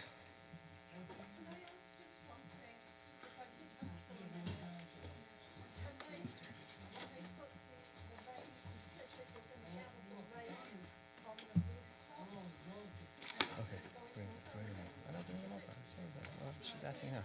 So, Okay, we're I'm gonna just move on. It's 11:20 at Bart, night. We're gonna move I on. think I'm gonna go through item D. I just want to thank the board. Yes, Thank you Steve. very much. Good luck, Steve. Thank you. I want to go through item A. No, let's just finish this. It takes 2 minutes. It's going to be 2 minutes. We're just going to finish. Wait, what do you want? So we're going to have, we're gonna have a public meeting. I'm just going to go through D to I and just approve all of them and let's go over it. Any comments? Darnell, can we just go say item through D to I? If there are any questions that the board has, they can ask questions. Otherwise, we can just approve all 5 at the same time. No, but they want to discuss it. The Beach Road people are here. Which one are we going to discuss? Beach Road, D. Are you going to discuss that? Okay, Yeah. fine. That'll be next. Okay, fine. Okay, That's what I want. that's it. Fine. Okay. Okay, fine. Item D, we're going to have a discussion regarding parking restriction on Beach Road. Yes. Thank you. I appreciate everything. I wanted to ask for parking. Just name and I'm so sorry. Ruth Gabay. I am where I reside. I'm here on behalf of 19 Brokaw Lane. 19 Brokaw. Okay. Okay. I am respectfully asking the board to please move forward effectively, like quickly, to restrict the parking on Beach Road outside of the new school parking lot. The parking lot is empty, as we predicted. The students don't want to park inside of it because it does not allow them to leave between 9 and 3. So once you go into the school parking lot, they're not allowed to. No, this is a village issue. It's on the agenda tonight, parking on Rebecca, Beach Road. you know what? Village issue. No one interrupts you. Don't. You It know, is a I think vil- it's part of the process. It is a for village people issue. not to interrupt. When I came to the Right? board, I'm sorry, excuse me. Beach Road. When I parking came to the restriction. board about the parking lot, I was told the school has its own laws and, magistrate, and that nobody could assist them. Nobody else in the community were worried about all the traffic and everything else except for the people who resided on the block. So those tenants can come and park in the parking lot at the high school because it's half empty. But currently speaking, from a safety perspective, outside of the public school parking lot, there is a row of cars, and those cars could be inside of the school. There is no sidewalk, so pedestrians who live in the area and students who walk to the school have nowhere safe to walk, especially when it's snowing. Emergency vehicles cannot pass when you have the cars and then you have pedestrians walking on the street because the ground is marshy, it's grass and it's rainy, and there's no way for them to walk. And I would like to respectfully ask, I would like to respectfully ask the board to move quickly on the fact that we need to have the parking spaces on Beach Road not open for parking during school hours. So the question is how that would affect the people that are living in that area. Well, first of all, we all have parking in our driveways. There's no houses. up There's no until houses entrance. there. Okay. There's no houses there. The only people that use that area are students. And it creates a safety issue. It's been our issue all along regarding the parking lot. They can park inside, they have where to park, and our residents can walk safely. The students walking to school can walk safely, and emergency vehicles can pass. I have seen people in the morning and all the time driving on the grass so that they could, or on the, like one side on the sidewalk, so because there's no room for them to move, and there's huge traffic jams, and it would This ease up has that been an congestion. issue for a while, or is it a recent It issue? has always been an issue. But now that we have the parking lot, it's an increased issue because you have a lot more cars. But, you know, the parking lot is not even full, so there's room for those cars. And I'm not worried about the school. They took care of themselves. They have a parking lot. I am worried about the safety of our block. And I'm asking, and I have to tell you, 2 cars crashed on that block, and Kings Point most effectively, immediately, at the end of the block, put up a stop sign on both directions overnight. As soon as those parking lots, it stopped the traffic, it stopped the speed that those students go around the corner, and nobody crashed. So both of those accidents, by the way, were by students. So I'm saying you're to saying you to that the move stop effectively. signs work, actually? Yeah, they The work. stop signs work? They work. So I'm simply, if you go I down still Beach love Road, you, you'll see Rebecca, it. but okay. So I'm simply asking us not to commiserate about this for like months, The because Kings we Point need it sign. now. Yeah. I'm sorry? I I'm was done. just clarifying, Kings Point put them up. The block in the middle Yes, Kings Point becomes put them up Kings at Lawson Point. Lane, yes. And Kings Point put them up after 2 very dangerous Okay. accidents. So I appreciate you listening. Thank you. All right. Do we have the exact? One other? Yes. My name's Elliot Rosenzweig, You can 30 just take it out. Nirvana Avenue, Great Neck. I consider myself an environmentalist. I think Steve Hope could attest that. I'm also the former Scoutmaster of Troop 10. And when I presented before the Board of Education twice, as a matter of fact, I think Annie may have Is this been there. regarding the parking on Beach Road? The parking lot. It broke No, my- we're not talking about the parking lot on Beach Road. Right, you're We're talking about the parking on Beach right, Road. and I'm getting to that. Okay. So the point was, for the 40 years that I lived here, the students who wanted to park, parked at Parkwood. And it was inconvenient, it was this. The only argument that the school board could present was that the parking lot would be locked. So students could not take their cars out for lunch. And so in order to circumvent that, what they do, those students who want to go somewhere at lunchtime, don't park in the parking lot. Considering that the village, or the Board of Ed, spent about $850,000 to build a parking lot, I think it should be utilized the way it was promised to be. That all the students would park in that parking lot, and the parking lot would be closed, and at the end of the day, they could get their car. And I made this presentation to the board. I also had a newsletter at the Great Neck News with general support.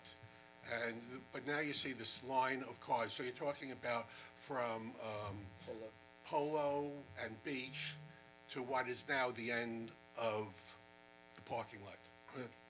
So it has been discussed. Thank you. Louis, you know exactly what that area is that I know you know where Beach is, but you know the exact where they're parking. Okay. All right. It's between Polo and Annie's. Okay.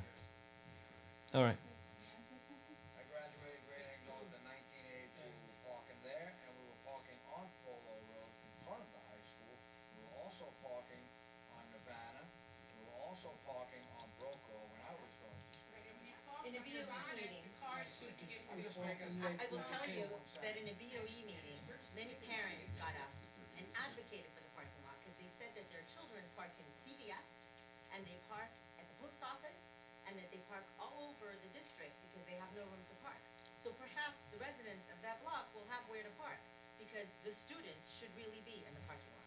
Is it possible for this board to talk to the Board of Education, to talk about this issue? Because obviously, it's anecdotal, and it seems to me if it's going to be anecdotal, it needs to be discussed between you and the Board of Education to figure out what to do. It's not something that you can resolve without the Board of Education because it has to do with the school parking lot and How? school parking. We No, have you're not. jurisdiction over that street. Yes, of course you do. Okay, You know so what that's then like it's- saying, I have jurisdiction Rebecca, over Rebecca, bedtime. Rebecca, let's No, talk, that's can we not just talk true. about facts for 1 second? All right, so I'm talking about a fact. No, but I want to talk This about, is about a school parking lot. No, and you're school not. No. parking. it's not about, Talk to the Board of Rebecca, Education. it's not This about has the been parking lot. discussed. The area that they're talking about Right. has no sidewalk. I know, So it's a narrow street, I know. and students are driving there.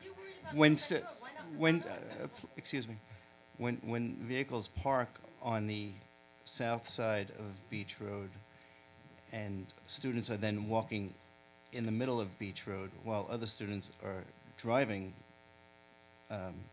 eastbound on Beach Road. She's saying it presents a hazard. I didn't That- say it doesn't. That's I all. said So- So I'm happy to have the conversation with the school. I'm happy to have the conversation with the discussing. school district. Go discuss it No, with but the no, I, school no, but district. Rebecca, what would There's the no school issue. district have What are to they gonna do say? with the street parking? Well, because maybe they will change their rules for the parking in the parking lot. Didn't you say that the parking lot rules are, you can't park, you can't no, leave the parking lot Listen, on your Rebecca- lunch hour Rebecca's and making a drive very good away, point. So the children are parking on the street. So maybe the school district would change their rules for the No, parking the lot. reason, but So that the people will reason- park in the Right. parking lot. So the, Thank right. you. They this is told us that they good can't idea, but control that's that. the reason they have the parking lot is because they don't want the kids to drive and get into accidents.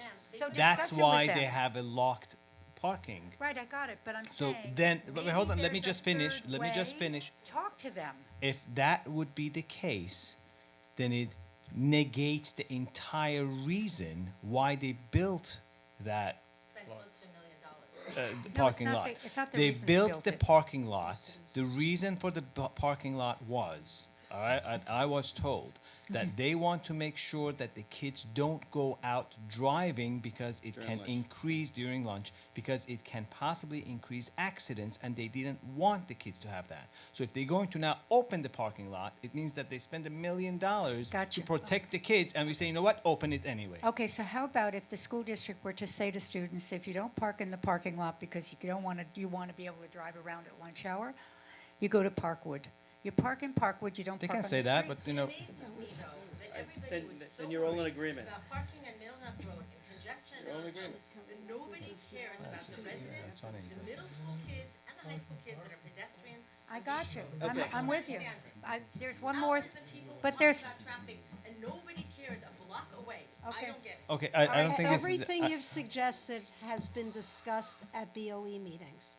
Nothing was accomplished, and that Right. is why Ms. Gabay is asking for this no, I don't have a change. problem with needing safety or the problem with the parking on the street. All of it makes perfect sense to me.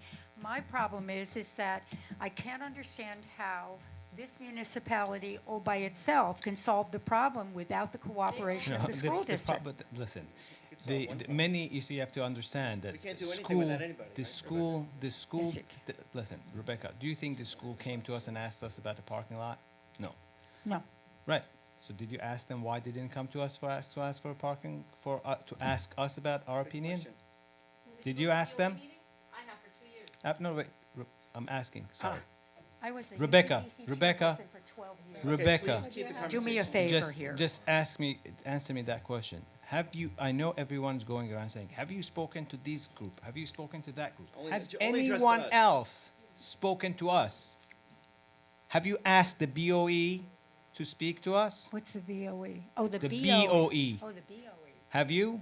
No. But the thing is, you know what? It's very easy to come to this board because But even this though you board is guys a- like to think this we're not board- nice, we actually are one that whole- listen. And I have discussed it for your information. And the reason they're doing it is because of the safety of the kids. And if that's what the BOE believes, because they're in charge of the kids, I respect their decision, and I'm not going to tell them to change their decision after they spend nearly $1 million for their safety to say, you know what, now don't lock it, let them drive wherever they want. And if they want to tell the kids to park elsewhere, they can. But unless we enforce the law, which means maybe we have to, I'm not saying we're going to because the board hasn't voted, to say no parking from this time to that time, then the kids are forced to park other places, right? So that said, essentially- if I believe, I expect and I ask you as a friend Yes, and a mentor yes. to go to BOE and ask them, maybe they should discuss it with us. Maybe you should go to Kings Point and Great Neck States to ask them when they want to do something to come discuss it with us. My own- Actually, I do. I But Water don't know. district? I- Water district. So in other Water words, district. Terrace all we Street, have to that's what we do pay. is change the Right, parking maybe you should ask regulations? them before they tear Are you our streets, saying they all should we come have and to do talk is to us. change the parking regulations on that street? That's the proposal. Well, then, I think it's a fine idea. I mean, if you want to do that, go ahead and do it. Rebecca, But I I'm love saying- you. But listen, but it's a fine idea. The problem is that you don't want to do something that generates difficulties. You want to do this, you do this. It will stop the parking. There's no question. All right. I'm not saying we're doing it. I'm just saying this is. The parents will have to pay the fines, and then there will be all kinds of difficulty in the court system. But There's you no can do difficulty. whatever you like. Listen, there's. The only Yeah. difficulty is a full coffer. Yeah. Okay. Ruthie. Ruthie, I'm sorry. I think I the believe- board has just listened so- enough to So this. we put this to rest. I believe her. I understand what the difficulty is, and I know guess there we're gonna needs to vote on be a whether to- solution. I just wish you could do it Maybe we can in a talk about it more and bring it up. amenable way vote with at the the next school meeting. district. But there's We nothing don't that the want school wants. The school doesn't care. You know The what? school wants the kid to park in their parking lot. Okay. That's what they built the parking. No? I think that we should, it's a holiday time. I think we can wait till next meeting to vote on this. Or you want to vote now? Yeah, vote Do it now. Okay. Shh. Hold on one second. I want to hear from Louis. Put no parking there, you have to understand, these cars are gonna go somewhere. In the lot. Parking lot. No, they're gonna find another street parking lot. Well, Parkwood. Parkwood. I don't know for sure, but that parking lot might only be for senior students. No, it is grade students, they may not. I don't think they say. It's 1/3 full. Then maybe they should expand it to include. What? How many? How many cars park in the street in that area? 20. How many more? How many rooms does the parking lot have? 105 spaces. And how many spaces are being used? 30. I think the numbers are there, Louis. Because they can't move their cars. What do you say? During the school day, the student lot is doing in the past. It's full. No, That- But it's absolutely not. The faculty lot closest to Polo Road has some open spaces, but the student lot, the new lot, it's only been open for 2 weeks. Go there during the daytime, it's full. I've been there during the day, and not once have there been more than 3 rows of cars, and there are 5 I mean, the below, question- David, and have then you there actually gone there are and looked? 20 above. So, no, you Have you haven't. looked at it? No, I have not, but I've I'm not had making re- statements. I've had we've had residents call us to tell us that they've seen the lot, they've asked why the lot is empty. So I don't think what you're seeing is factual. You're Okay, but you're not observing Um, it correctly. And the upper part of that lot is completely empty. There's only one, it's 11:40. no, there's okay, there's no I'm going faculty to ask. section I mean, in that part of the lot. It's all students. I can if the board wishes, I can call the president of the BOE and ask if the parking lot that they have can accommodate another 20 cars. There are 20 And if they can, spots that and are if they unused can, in the top part. and if they And can, we then, before we give tickets, we give warning notices that parking is no longer allowed. no, I just first of all, it's a safety issue. It's a safety issue.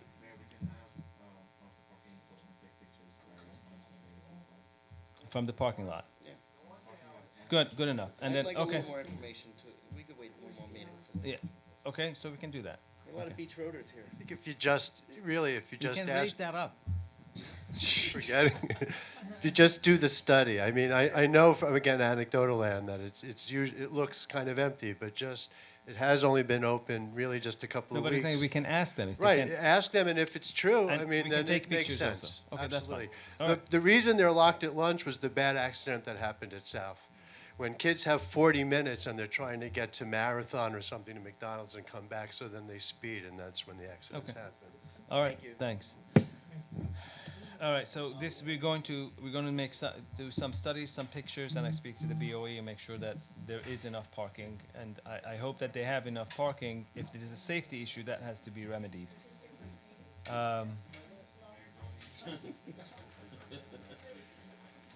They don't all end Oh. this early. All right, fine. All right, I right. mean, So can they do it this week and then? that's enough. That's enough. I think the remainder of this week is enough. Okay.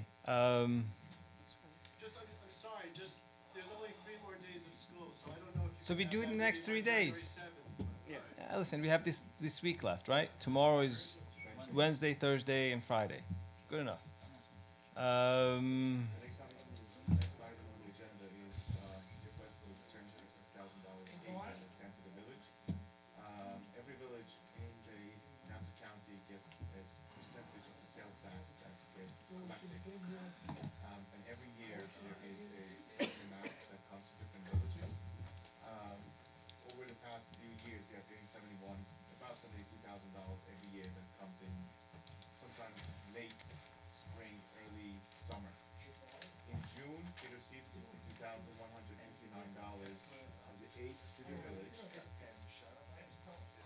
Okay, go ahead. Keep Sorry, talking. how much was it? Guys, I guys, apologize. please. $62,159 that came to the village, and then again in July we received another $27,000. Okay.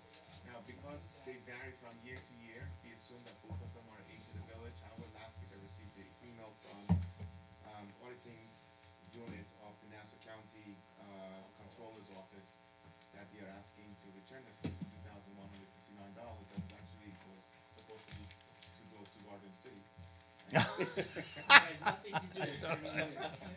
So Peter? the 27,000 is to us, though? Yeah, so if you can actually look at that, I don't know if you can, let me see if I can zoom it in.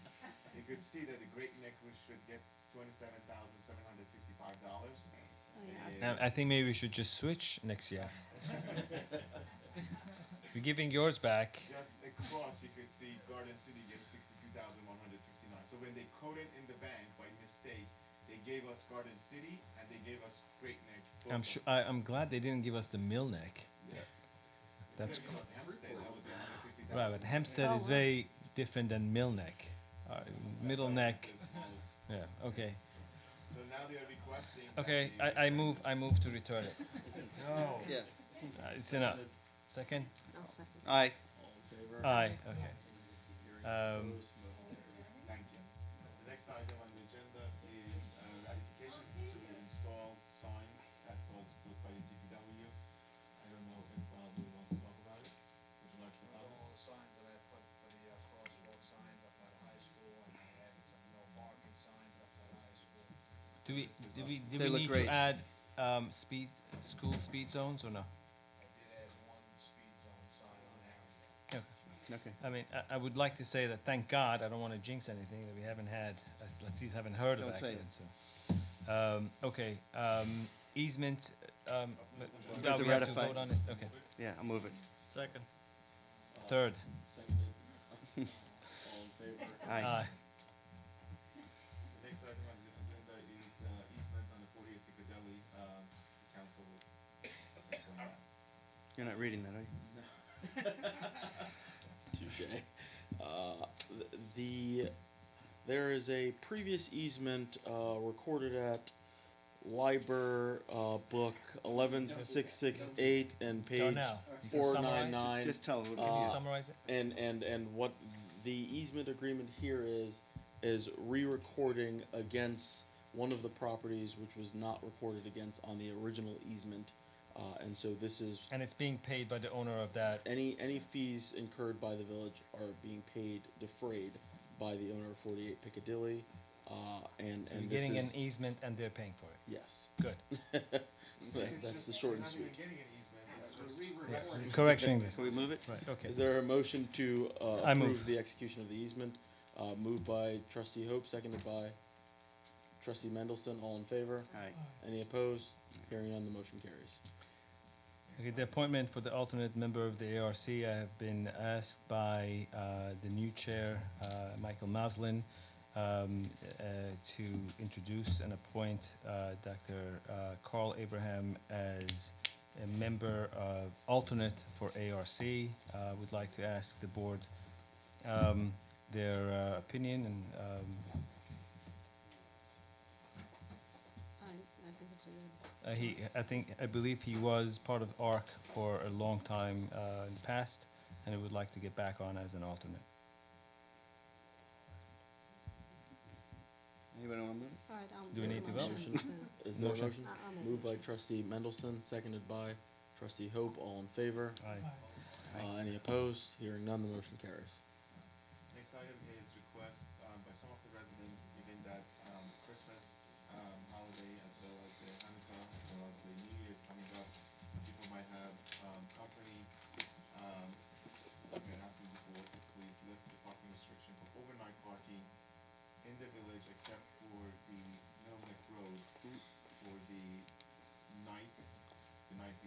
December 25th, which is the morning of 25th, the Saturday, December 28th, as well as January 1st, which is the New Year's. With the exception that, There is no parking on Middle Neck Road. Right. All other parking restriction will apply. including snow removal, and, Yes. yes, okay. So the question is, are we lifting also for the parking lots? No. But we have done it for, no? I don't think we need to. I don't think so. We don't need to. Okay. Okay? Yeah. If it snows, they need to clear the parking. Yeah. Is there a motion to approve the request which Abraham just made? in substantially the same form as he just made it. Moved by Trustee Hope, seconded by Yes. Seconded I'll by second it as long as it's clarified. Trustee Sobel. And specified on the website exactly that way, so that people don't have misunderstanding. Yeah. all in favor. Aye. Any opposed? Hearing none, the motion carries. Abraham. Please wait. Rebecca, it's 11:45. You could ask after. Just- But- Yes? I just wanted to request for you to consider putting on the agenda something more than 733 Middle Neck Road, because there's no indication on the agendas the weight that each item has. Like, for example, when Paul Bloom stands up here and says 575-231, 575-137, and he names all the areas in which there are issues to deal with the applicant. None of that is on the agenda. So you're talking that we should put the code on the agenda? Whatever you see fit, but a little better description. I don't think Okay. anyone knows about the code, nor Okay, do but- they care about the code. Okay, but thank you. But We'll okay. consider that. We should put Reconsider the agenda, the bank and Middle Neck Pharmacy. right, something. Well, Okay. actually, Just on the minimal. website, when you click on it, it What? does give, on the website, when you click on that item, it gives greater detail. I know, I'm saying, on the agenda itself. Oh, you But mean this on the is what hard, people on get the when they paper come here. copy? If they want to prepare ahead of time, they're going to go to the website, and that's where the information BCA's resides. Take a look at the BCA's agenda, it's a little fuller. You're not Okay. BCA. Take it easy. Thank you. Next item is minutes for the 11/19. I wasn't here in 11/19, was You were not, your mayor was not. I'll move them. Motion to approve the minutes of 11/19/2019, moved by Trustee Sobel, seconded by Trustee Namdar. All in favor? Nothing Aye. happened. Any opposed? Hearing none, the motion carries. I would note one abstention of the mayor. Aye. Next item is abstract. I just want to clarify one thing, Louis, the Pasilico Civil, which is the pavement marking? Oh, so that's what it was? Okay. Okay, I make a motion to accept the abstract. Any, let Second. me ask you, yeah, go ahead. Second? All Aye. in favor? All in favor. Any Uh, opposed? Hearing none. Any idea on when you can put the lines for the stop signs that you just installed? Abraham. I know. What's the lowest temperature you can put it on? Right. Okay. I'm gonna try and get it out. I think it will help by putting a stop lines there, Definitely will. especially on Fairview Avenue. Yeah. Destroy these. Put it some sign. I may end up buying the 3M tape and put the tape down. What is this? Ah, Move to adjourn? move to adjourn. Public comment. Oh, Oh. jeez, public comment. Public comment if you dare. All right, 3 minutes. I don't need 3 minutes. Okay.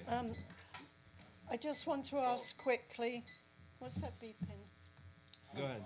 Time. Michael. 2 minutes. 7:33, I know it was on the agenda tonight, but we wasn't allowed to ask questions. When do you think it's going to be either pulled down and cleaned up the site? How much longer do we have to look at I it? think as long as it takes for for us to decide if they're getting an approval to build. It Well, also they're depends on definitely the gonna get an applicant coming approval. in with the right application and everything So it cleaned could up go on on there. for a few more months? No, I don't think so. I think hope not. They don't, no, they want to get this done. They're going to provide a cleaned up, It requires, hopefully I an think- approvable form. I And think he it- does have the money to continue to, That's not our. What is it? He has the money to continue. Well, listen, we don't ask people We're how not much checking money it- they we're not- have. you should. We're not checking their we pocketbook. can't. We don't do that. Okay. I don't think anyone can. Thank you. Well, I think that's one of the things that should be, to make sure they're financially I don't think that's legal to responsible do. Right. finish Yeah, a Okay. project. we're not a bank. Okay, thank the you. other thing is, I know you loved, I don't know whether you did, but I know you loved the lights and ice. I Yeah. went down on Village light Oh, on we ice. all, I think Yeah, I we, saw yeah, you go yeah. down, but you really think it's a great thing, right? for the We lights? think it's awesome. Absolutely. Have you considered maybe contributing a little bit to it? We have considered it, and we probably will make that contribution from the park fund. Yes. Terrific. Thank you. Thank you. David? David Lenziger, 15 Beach Road. I have a couple of questions. About 10 days ago, there was a very serious fire at 637 Middle Neck above the fruit store, Eden Farms, and several families were displaced. I know the fire marshal was investigating, but one of the things the two fire chiefs told me was that it appeared that that was another example of overcrowding in above the store apartments. I'm wondering if the village might be able to use this fire as some kind of a means to now inspect some of the other apartments that we have over the businesses on Middle Neck Road, just to see that we don't have any other cases of overcrowding and perhaps other sorts of things that might cause problems, like heaters, bad wiring, and so on. I've discussed that once before with Mr. Barron, but there was no cause, but now I think there is a cause. Right. I think Another question Go ahead. I have is totally separate, is you earlier approved payment of large sums of money to Mr. Barback as a consultant. And what I don't understand is, since we now have a new building superintendent who's ready to come on board, what do we need the duplication for? Right. I don't understand the need for having an additional consultant, and I'm wondering if you can explain that to me. Sure. So which one do you want? So I explained both. Are you done with Well, both we need questions? a superintendent. Are you- Why do we need Mr. Barback? Right. So I'll explain to you. Are you done with the questions? Or you have any other questions? No, Okay. those are my questions. Okay, so you can have a seat. I'll answer both. So the first one is, I wish we could go and investigate the overcrowding. I do believe that having illegally occupied areas can be extremely dangerous, and it has proven already twice in the past year, once on Broco and now here. Well, twice already this In year. 2 years, he said. In 2 years? Yeah, Well, 2 years. Broco was 2 years ago? Yeah. Okay. Well, and that the unfortunate thing is that the only way you can actually go and investigate is if you have a letter or signed by the judge, and I don't believe that the judge can sign a letter for the building superintendent warrant to go in unless there is some kind of an affidavit signed by the neighbors. Now, we don't have that, unfortunately, and we can't do that. There are other municipalities that have an information on the number of the people that live. I wish that they could provide that information to us in order for us to go and investigate, because this falls into the category of putting children at risk. And I'm hoping that we all be sensitive to what we're doing. And again, as educators, as leaders, and as teachers, we must be sensitive to the welfare of the children wherever they live. So I'm hoping that this resonates. And if you see something, let us know, and we'll take care of it. Okay. As far as Mr. Barback, we do have a new superintendent. He just started yesterday. I don't expect anyone to expect him to know exactly about every project that we have going. I am asking Mr. Barron and Barback to help with the transition, because otherwise we're not going to have a smooth transition. So that's the reason we're going to extend the contract for another 3 months. Yes. Thank you. First of all, thank you. I respect and admire you all sitting here after midnight. I really do. So, is it 9 midnight? Yeah, almost. Almost. Okay. So I wanted to say, I was just coming here from the North Hampstead Town Board meeting. Yes. Yes. Today. And it was a public hearing discussing Great Neck Village sewage system upgrade. Do you know? And it's not Great Neck Village sewers, it's is. Great Neck Sewer District. No, village. But they cannot, they We don't have a sewer district anymore. It's But been I have decommissioned here the for 10 years. invitation. I have here the Okay, what does it say? And it's a, Wait, hold on, let me I see what don't she know. says. No, Let's- and what I was saying, I wanted to finish, okay? I wanted to finish. They say that there is a bond for 30 millions that will increase my houses, because I got the invitation with my address, yes, and I live in the village. That will increase my tax for my house. And they said, I asked how much it will be, and they said $20. So not a huge thing, but I just wanted to say, I mean, you cannot tell me that it is not our system. And I asked, Aina, do you know that today, at this moment, there is a meeting in the village of Great Neck for discussing the new buildings coming into, so they're planning. And they said, no, we have no idea. That's what they said. Okay, I'm finished. Okay, so Thank no, you. no, Good night. don't go until I answer Yeah, you. yeah. I mean, Okay, you can't answer a question, ask a question. So first of all, Town of North Hempstead. You went to the town meeting? Town. So yes. they discussed the bond. Town of North Hempstead Yes. is a different, may I, Barbara? Well, let me, you know, I don't know. For someone who's very much into process, I think you know very well how to break the process. Thank you. So, as far as the town of North Hempstead, it's its own entity I know. that we are part of. Yes. Now, the water or the sewers district or water pollution district is a district that covers not Kings Point, but Saddle Rock, Great Neck Estates, Village of Great Neck, part of town of North Hempstead, the plaza, and also part of, I believe it goes Kensington, even the unincorporated areas, Thomaston, and a lot of areas. Okay. It's not only the village. Yes, I understand. Right. Yes. So the town of North Hempstead that you went to the meeting may not know about our projects because they are a different Oh, I different didn't ask- district. No. Wait, hold on. I didn't ask the town of Northstead. I asked the sewage district who was presenting the But project who in was front- presenting from the the sewage? sewage district. But who? You Who need the from the name? sewage I don't know district? the But yeah, I name. wanted. But listen. there was I don't know his I name, have but spoken- Patty Katz Okay. and I have Ryman spoken. and Right. Kate, with Kate. the application, the sewer district gets notice. With the secret application, the Great Neck Water Pollution Control District gets notice of any development that's going to occur. Right. So the person who was giving, you see, you also have to realize one thing. Our sewer lines are about 100 years old. Yes. Right. So despite and regardless of we're going to do any buildings or not, they must be renovated. Yes, And yeah. why? Upgraded. Why? Because if we don't, we start getting backups in our Absolutely. houses, and the damage that is going to cost you to fix is going to I'm be not way against more than it. $20. I'm not saying No, that. I know. So let me finish. So if we don't, and again, this is something that I want everyone to hear, and I hope that you put it on your Facebook in a way that people understand. Absolutely, that's So why- this is the story.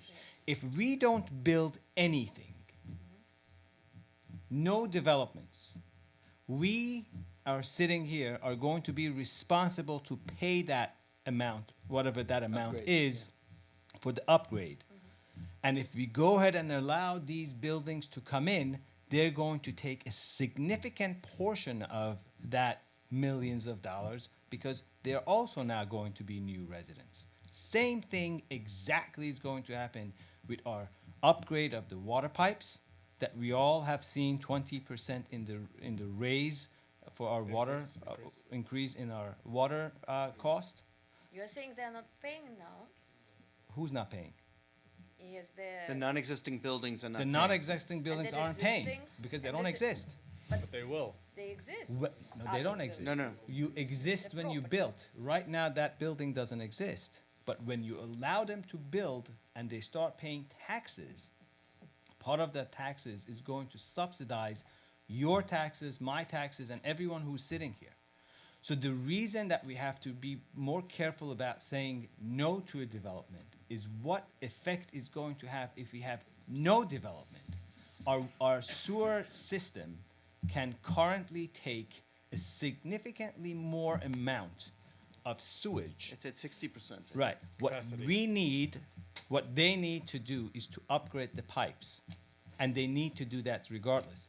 The sewage complex has been upgraded recently, and they can actually do a lot more. And if you speak to them, they would love to have more sewage coming because they're going to make a lot more money. And it's cheaper, it's cheaper to actually run it when they have more sewer coming. Yes. Okay? Yes. So all these things that's going on, I want you need to educate yourself Yeah. before you start saying anything, They- because they- we don't want anyone. I didn't say No, no. something. I just trying to understand Yes. what's going on Kate, because when they- I mean we have the increase of taxes Kate, when they- because of the sewage of the new sewage bond. And But the that's- sewage has nothing to do with the Kate, new we- I development. understand. I Kate, understand. Kate, when I they didn't say when that. they upgraded the sewer plant about 7 years ago or Yes, so, that's- I know. Yes. Yes. it was built to handle a capacity Yeah. almost double what it's handling today. My position was just that they said Yes. they have no idea what's going on. No, but the person here. who presents and they, it, Kate, and they Katie, said that they the person who presented it is not the one that we discuss with. The person who presents it, and the other thing that I want you to clarify, again, I'm not on your Facebook page, but what I've heard. You're welcome. No, well, I don't have time, but I want to tell you what I have been told is the misinformation that the reason they're doing the upgrade is because of our building. That's not the no, reason. that's not what I understand. That's what I've not- been no, told no, that no, is no. said in your Facebook. That So I is not would what I not said. like to.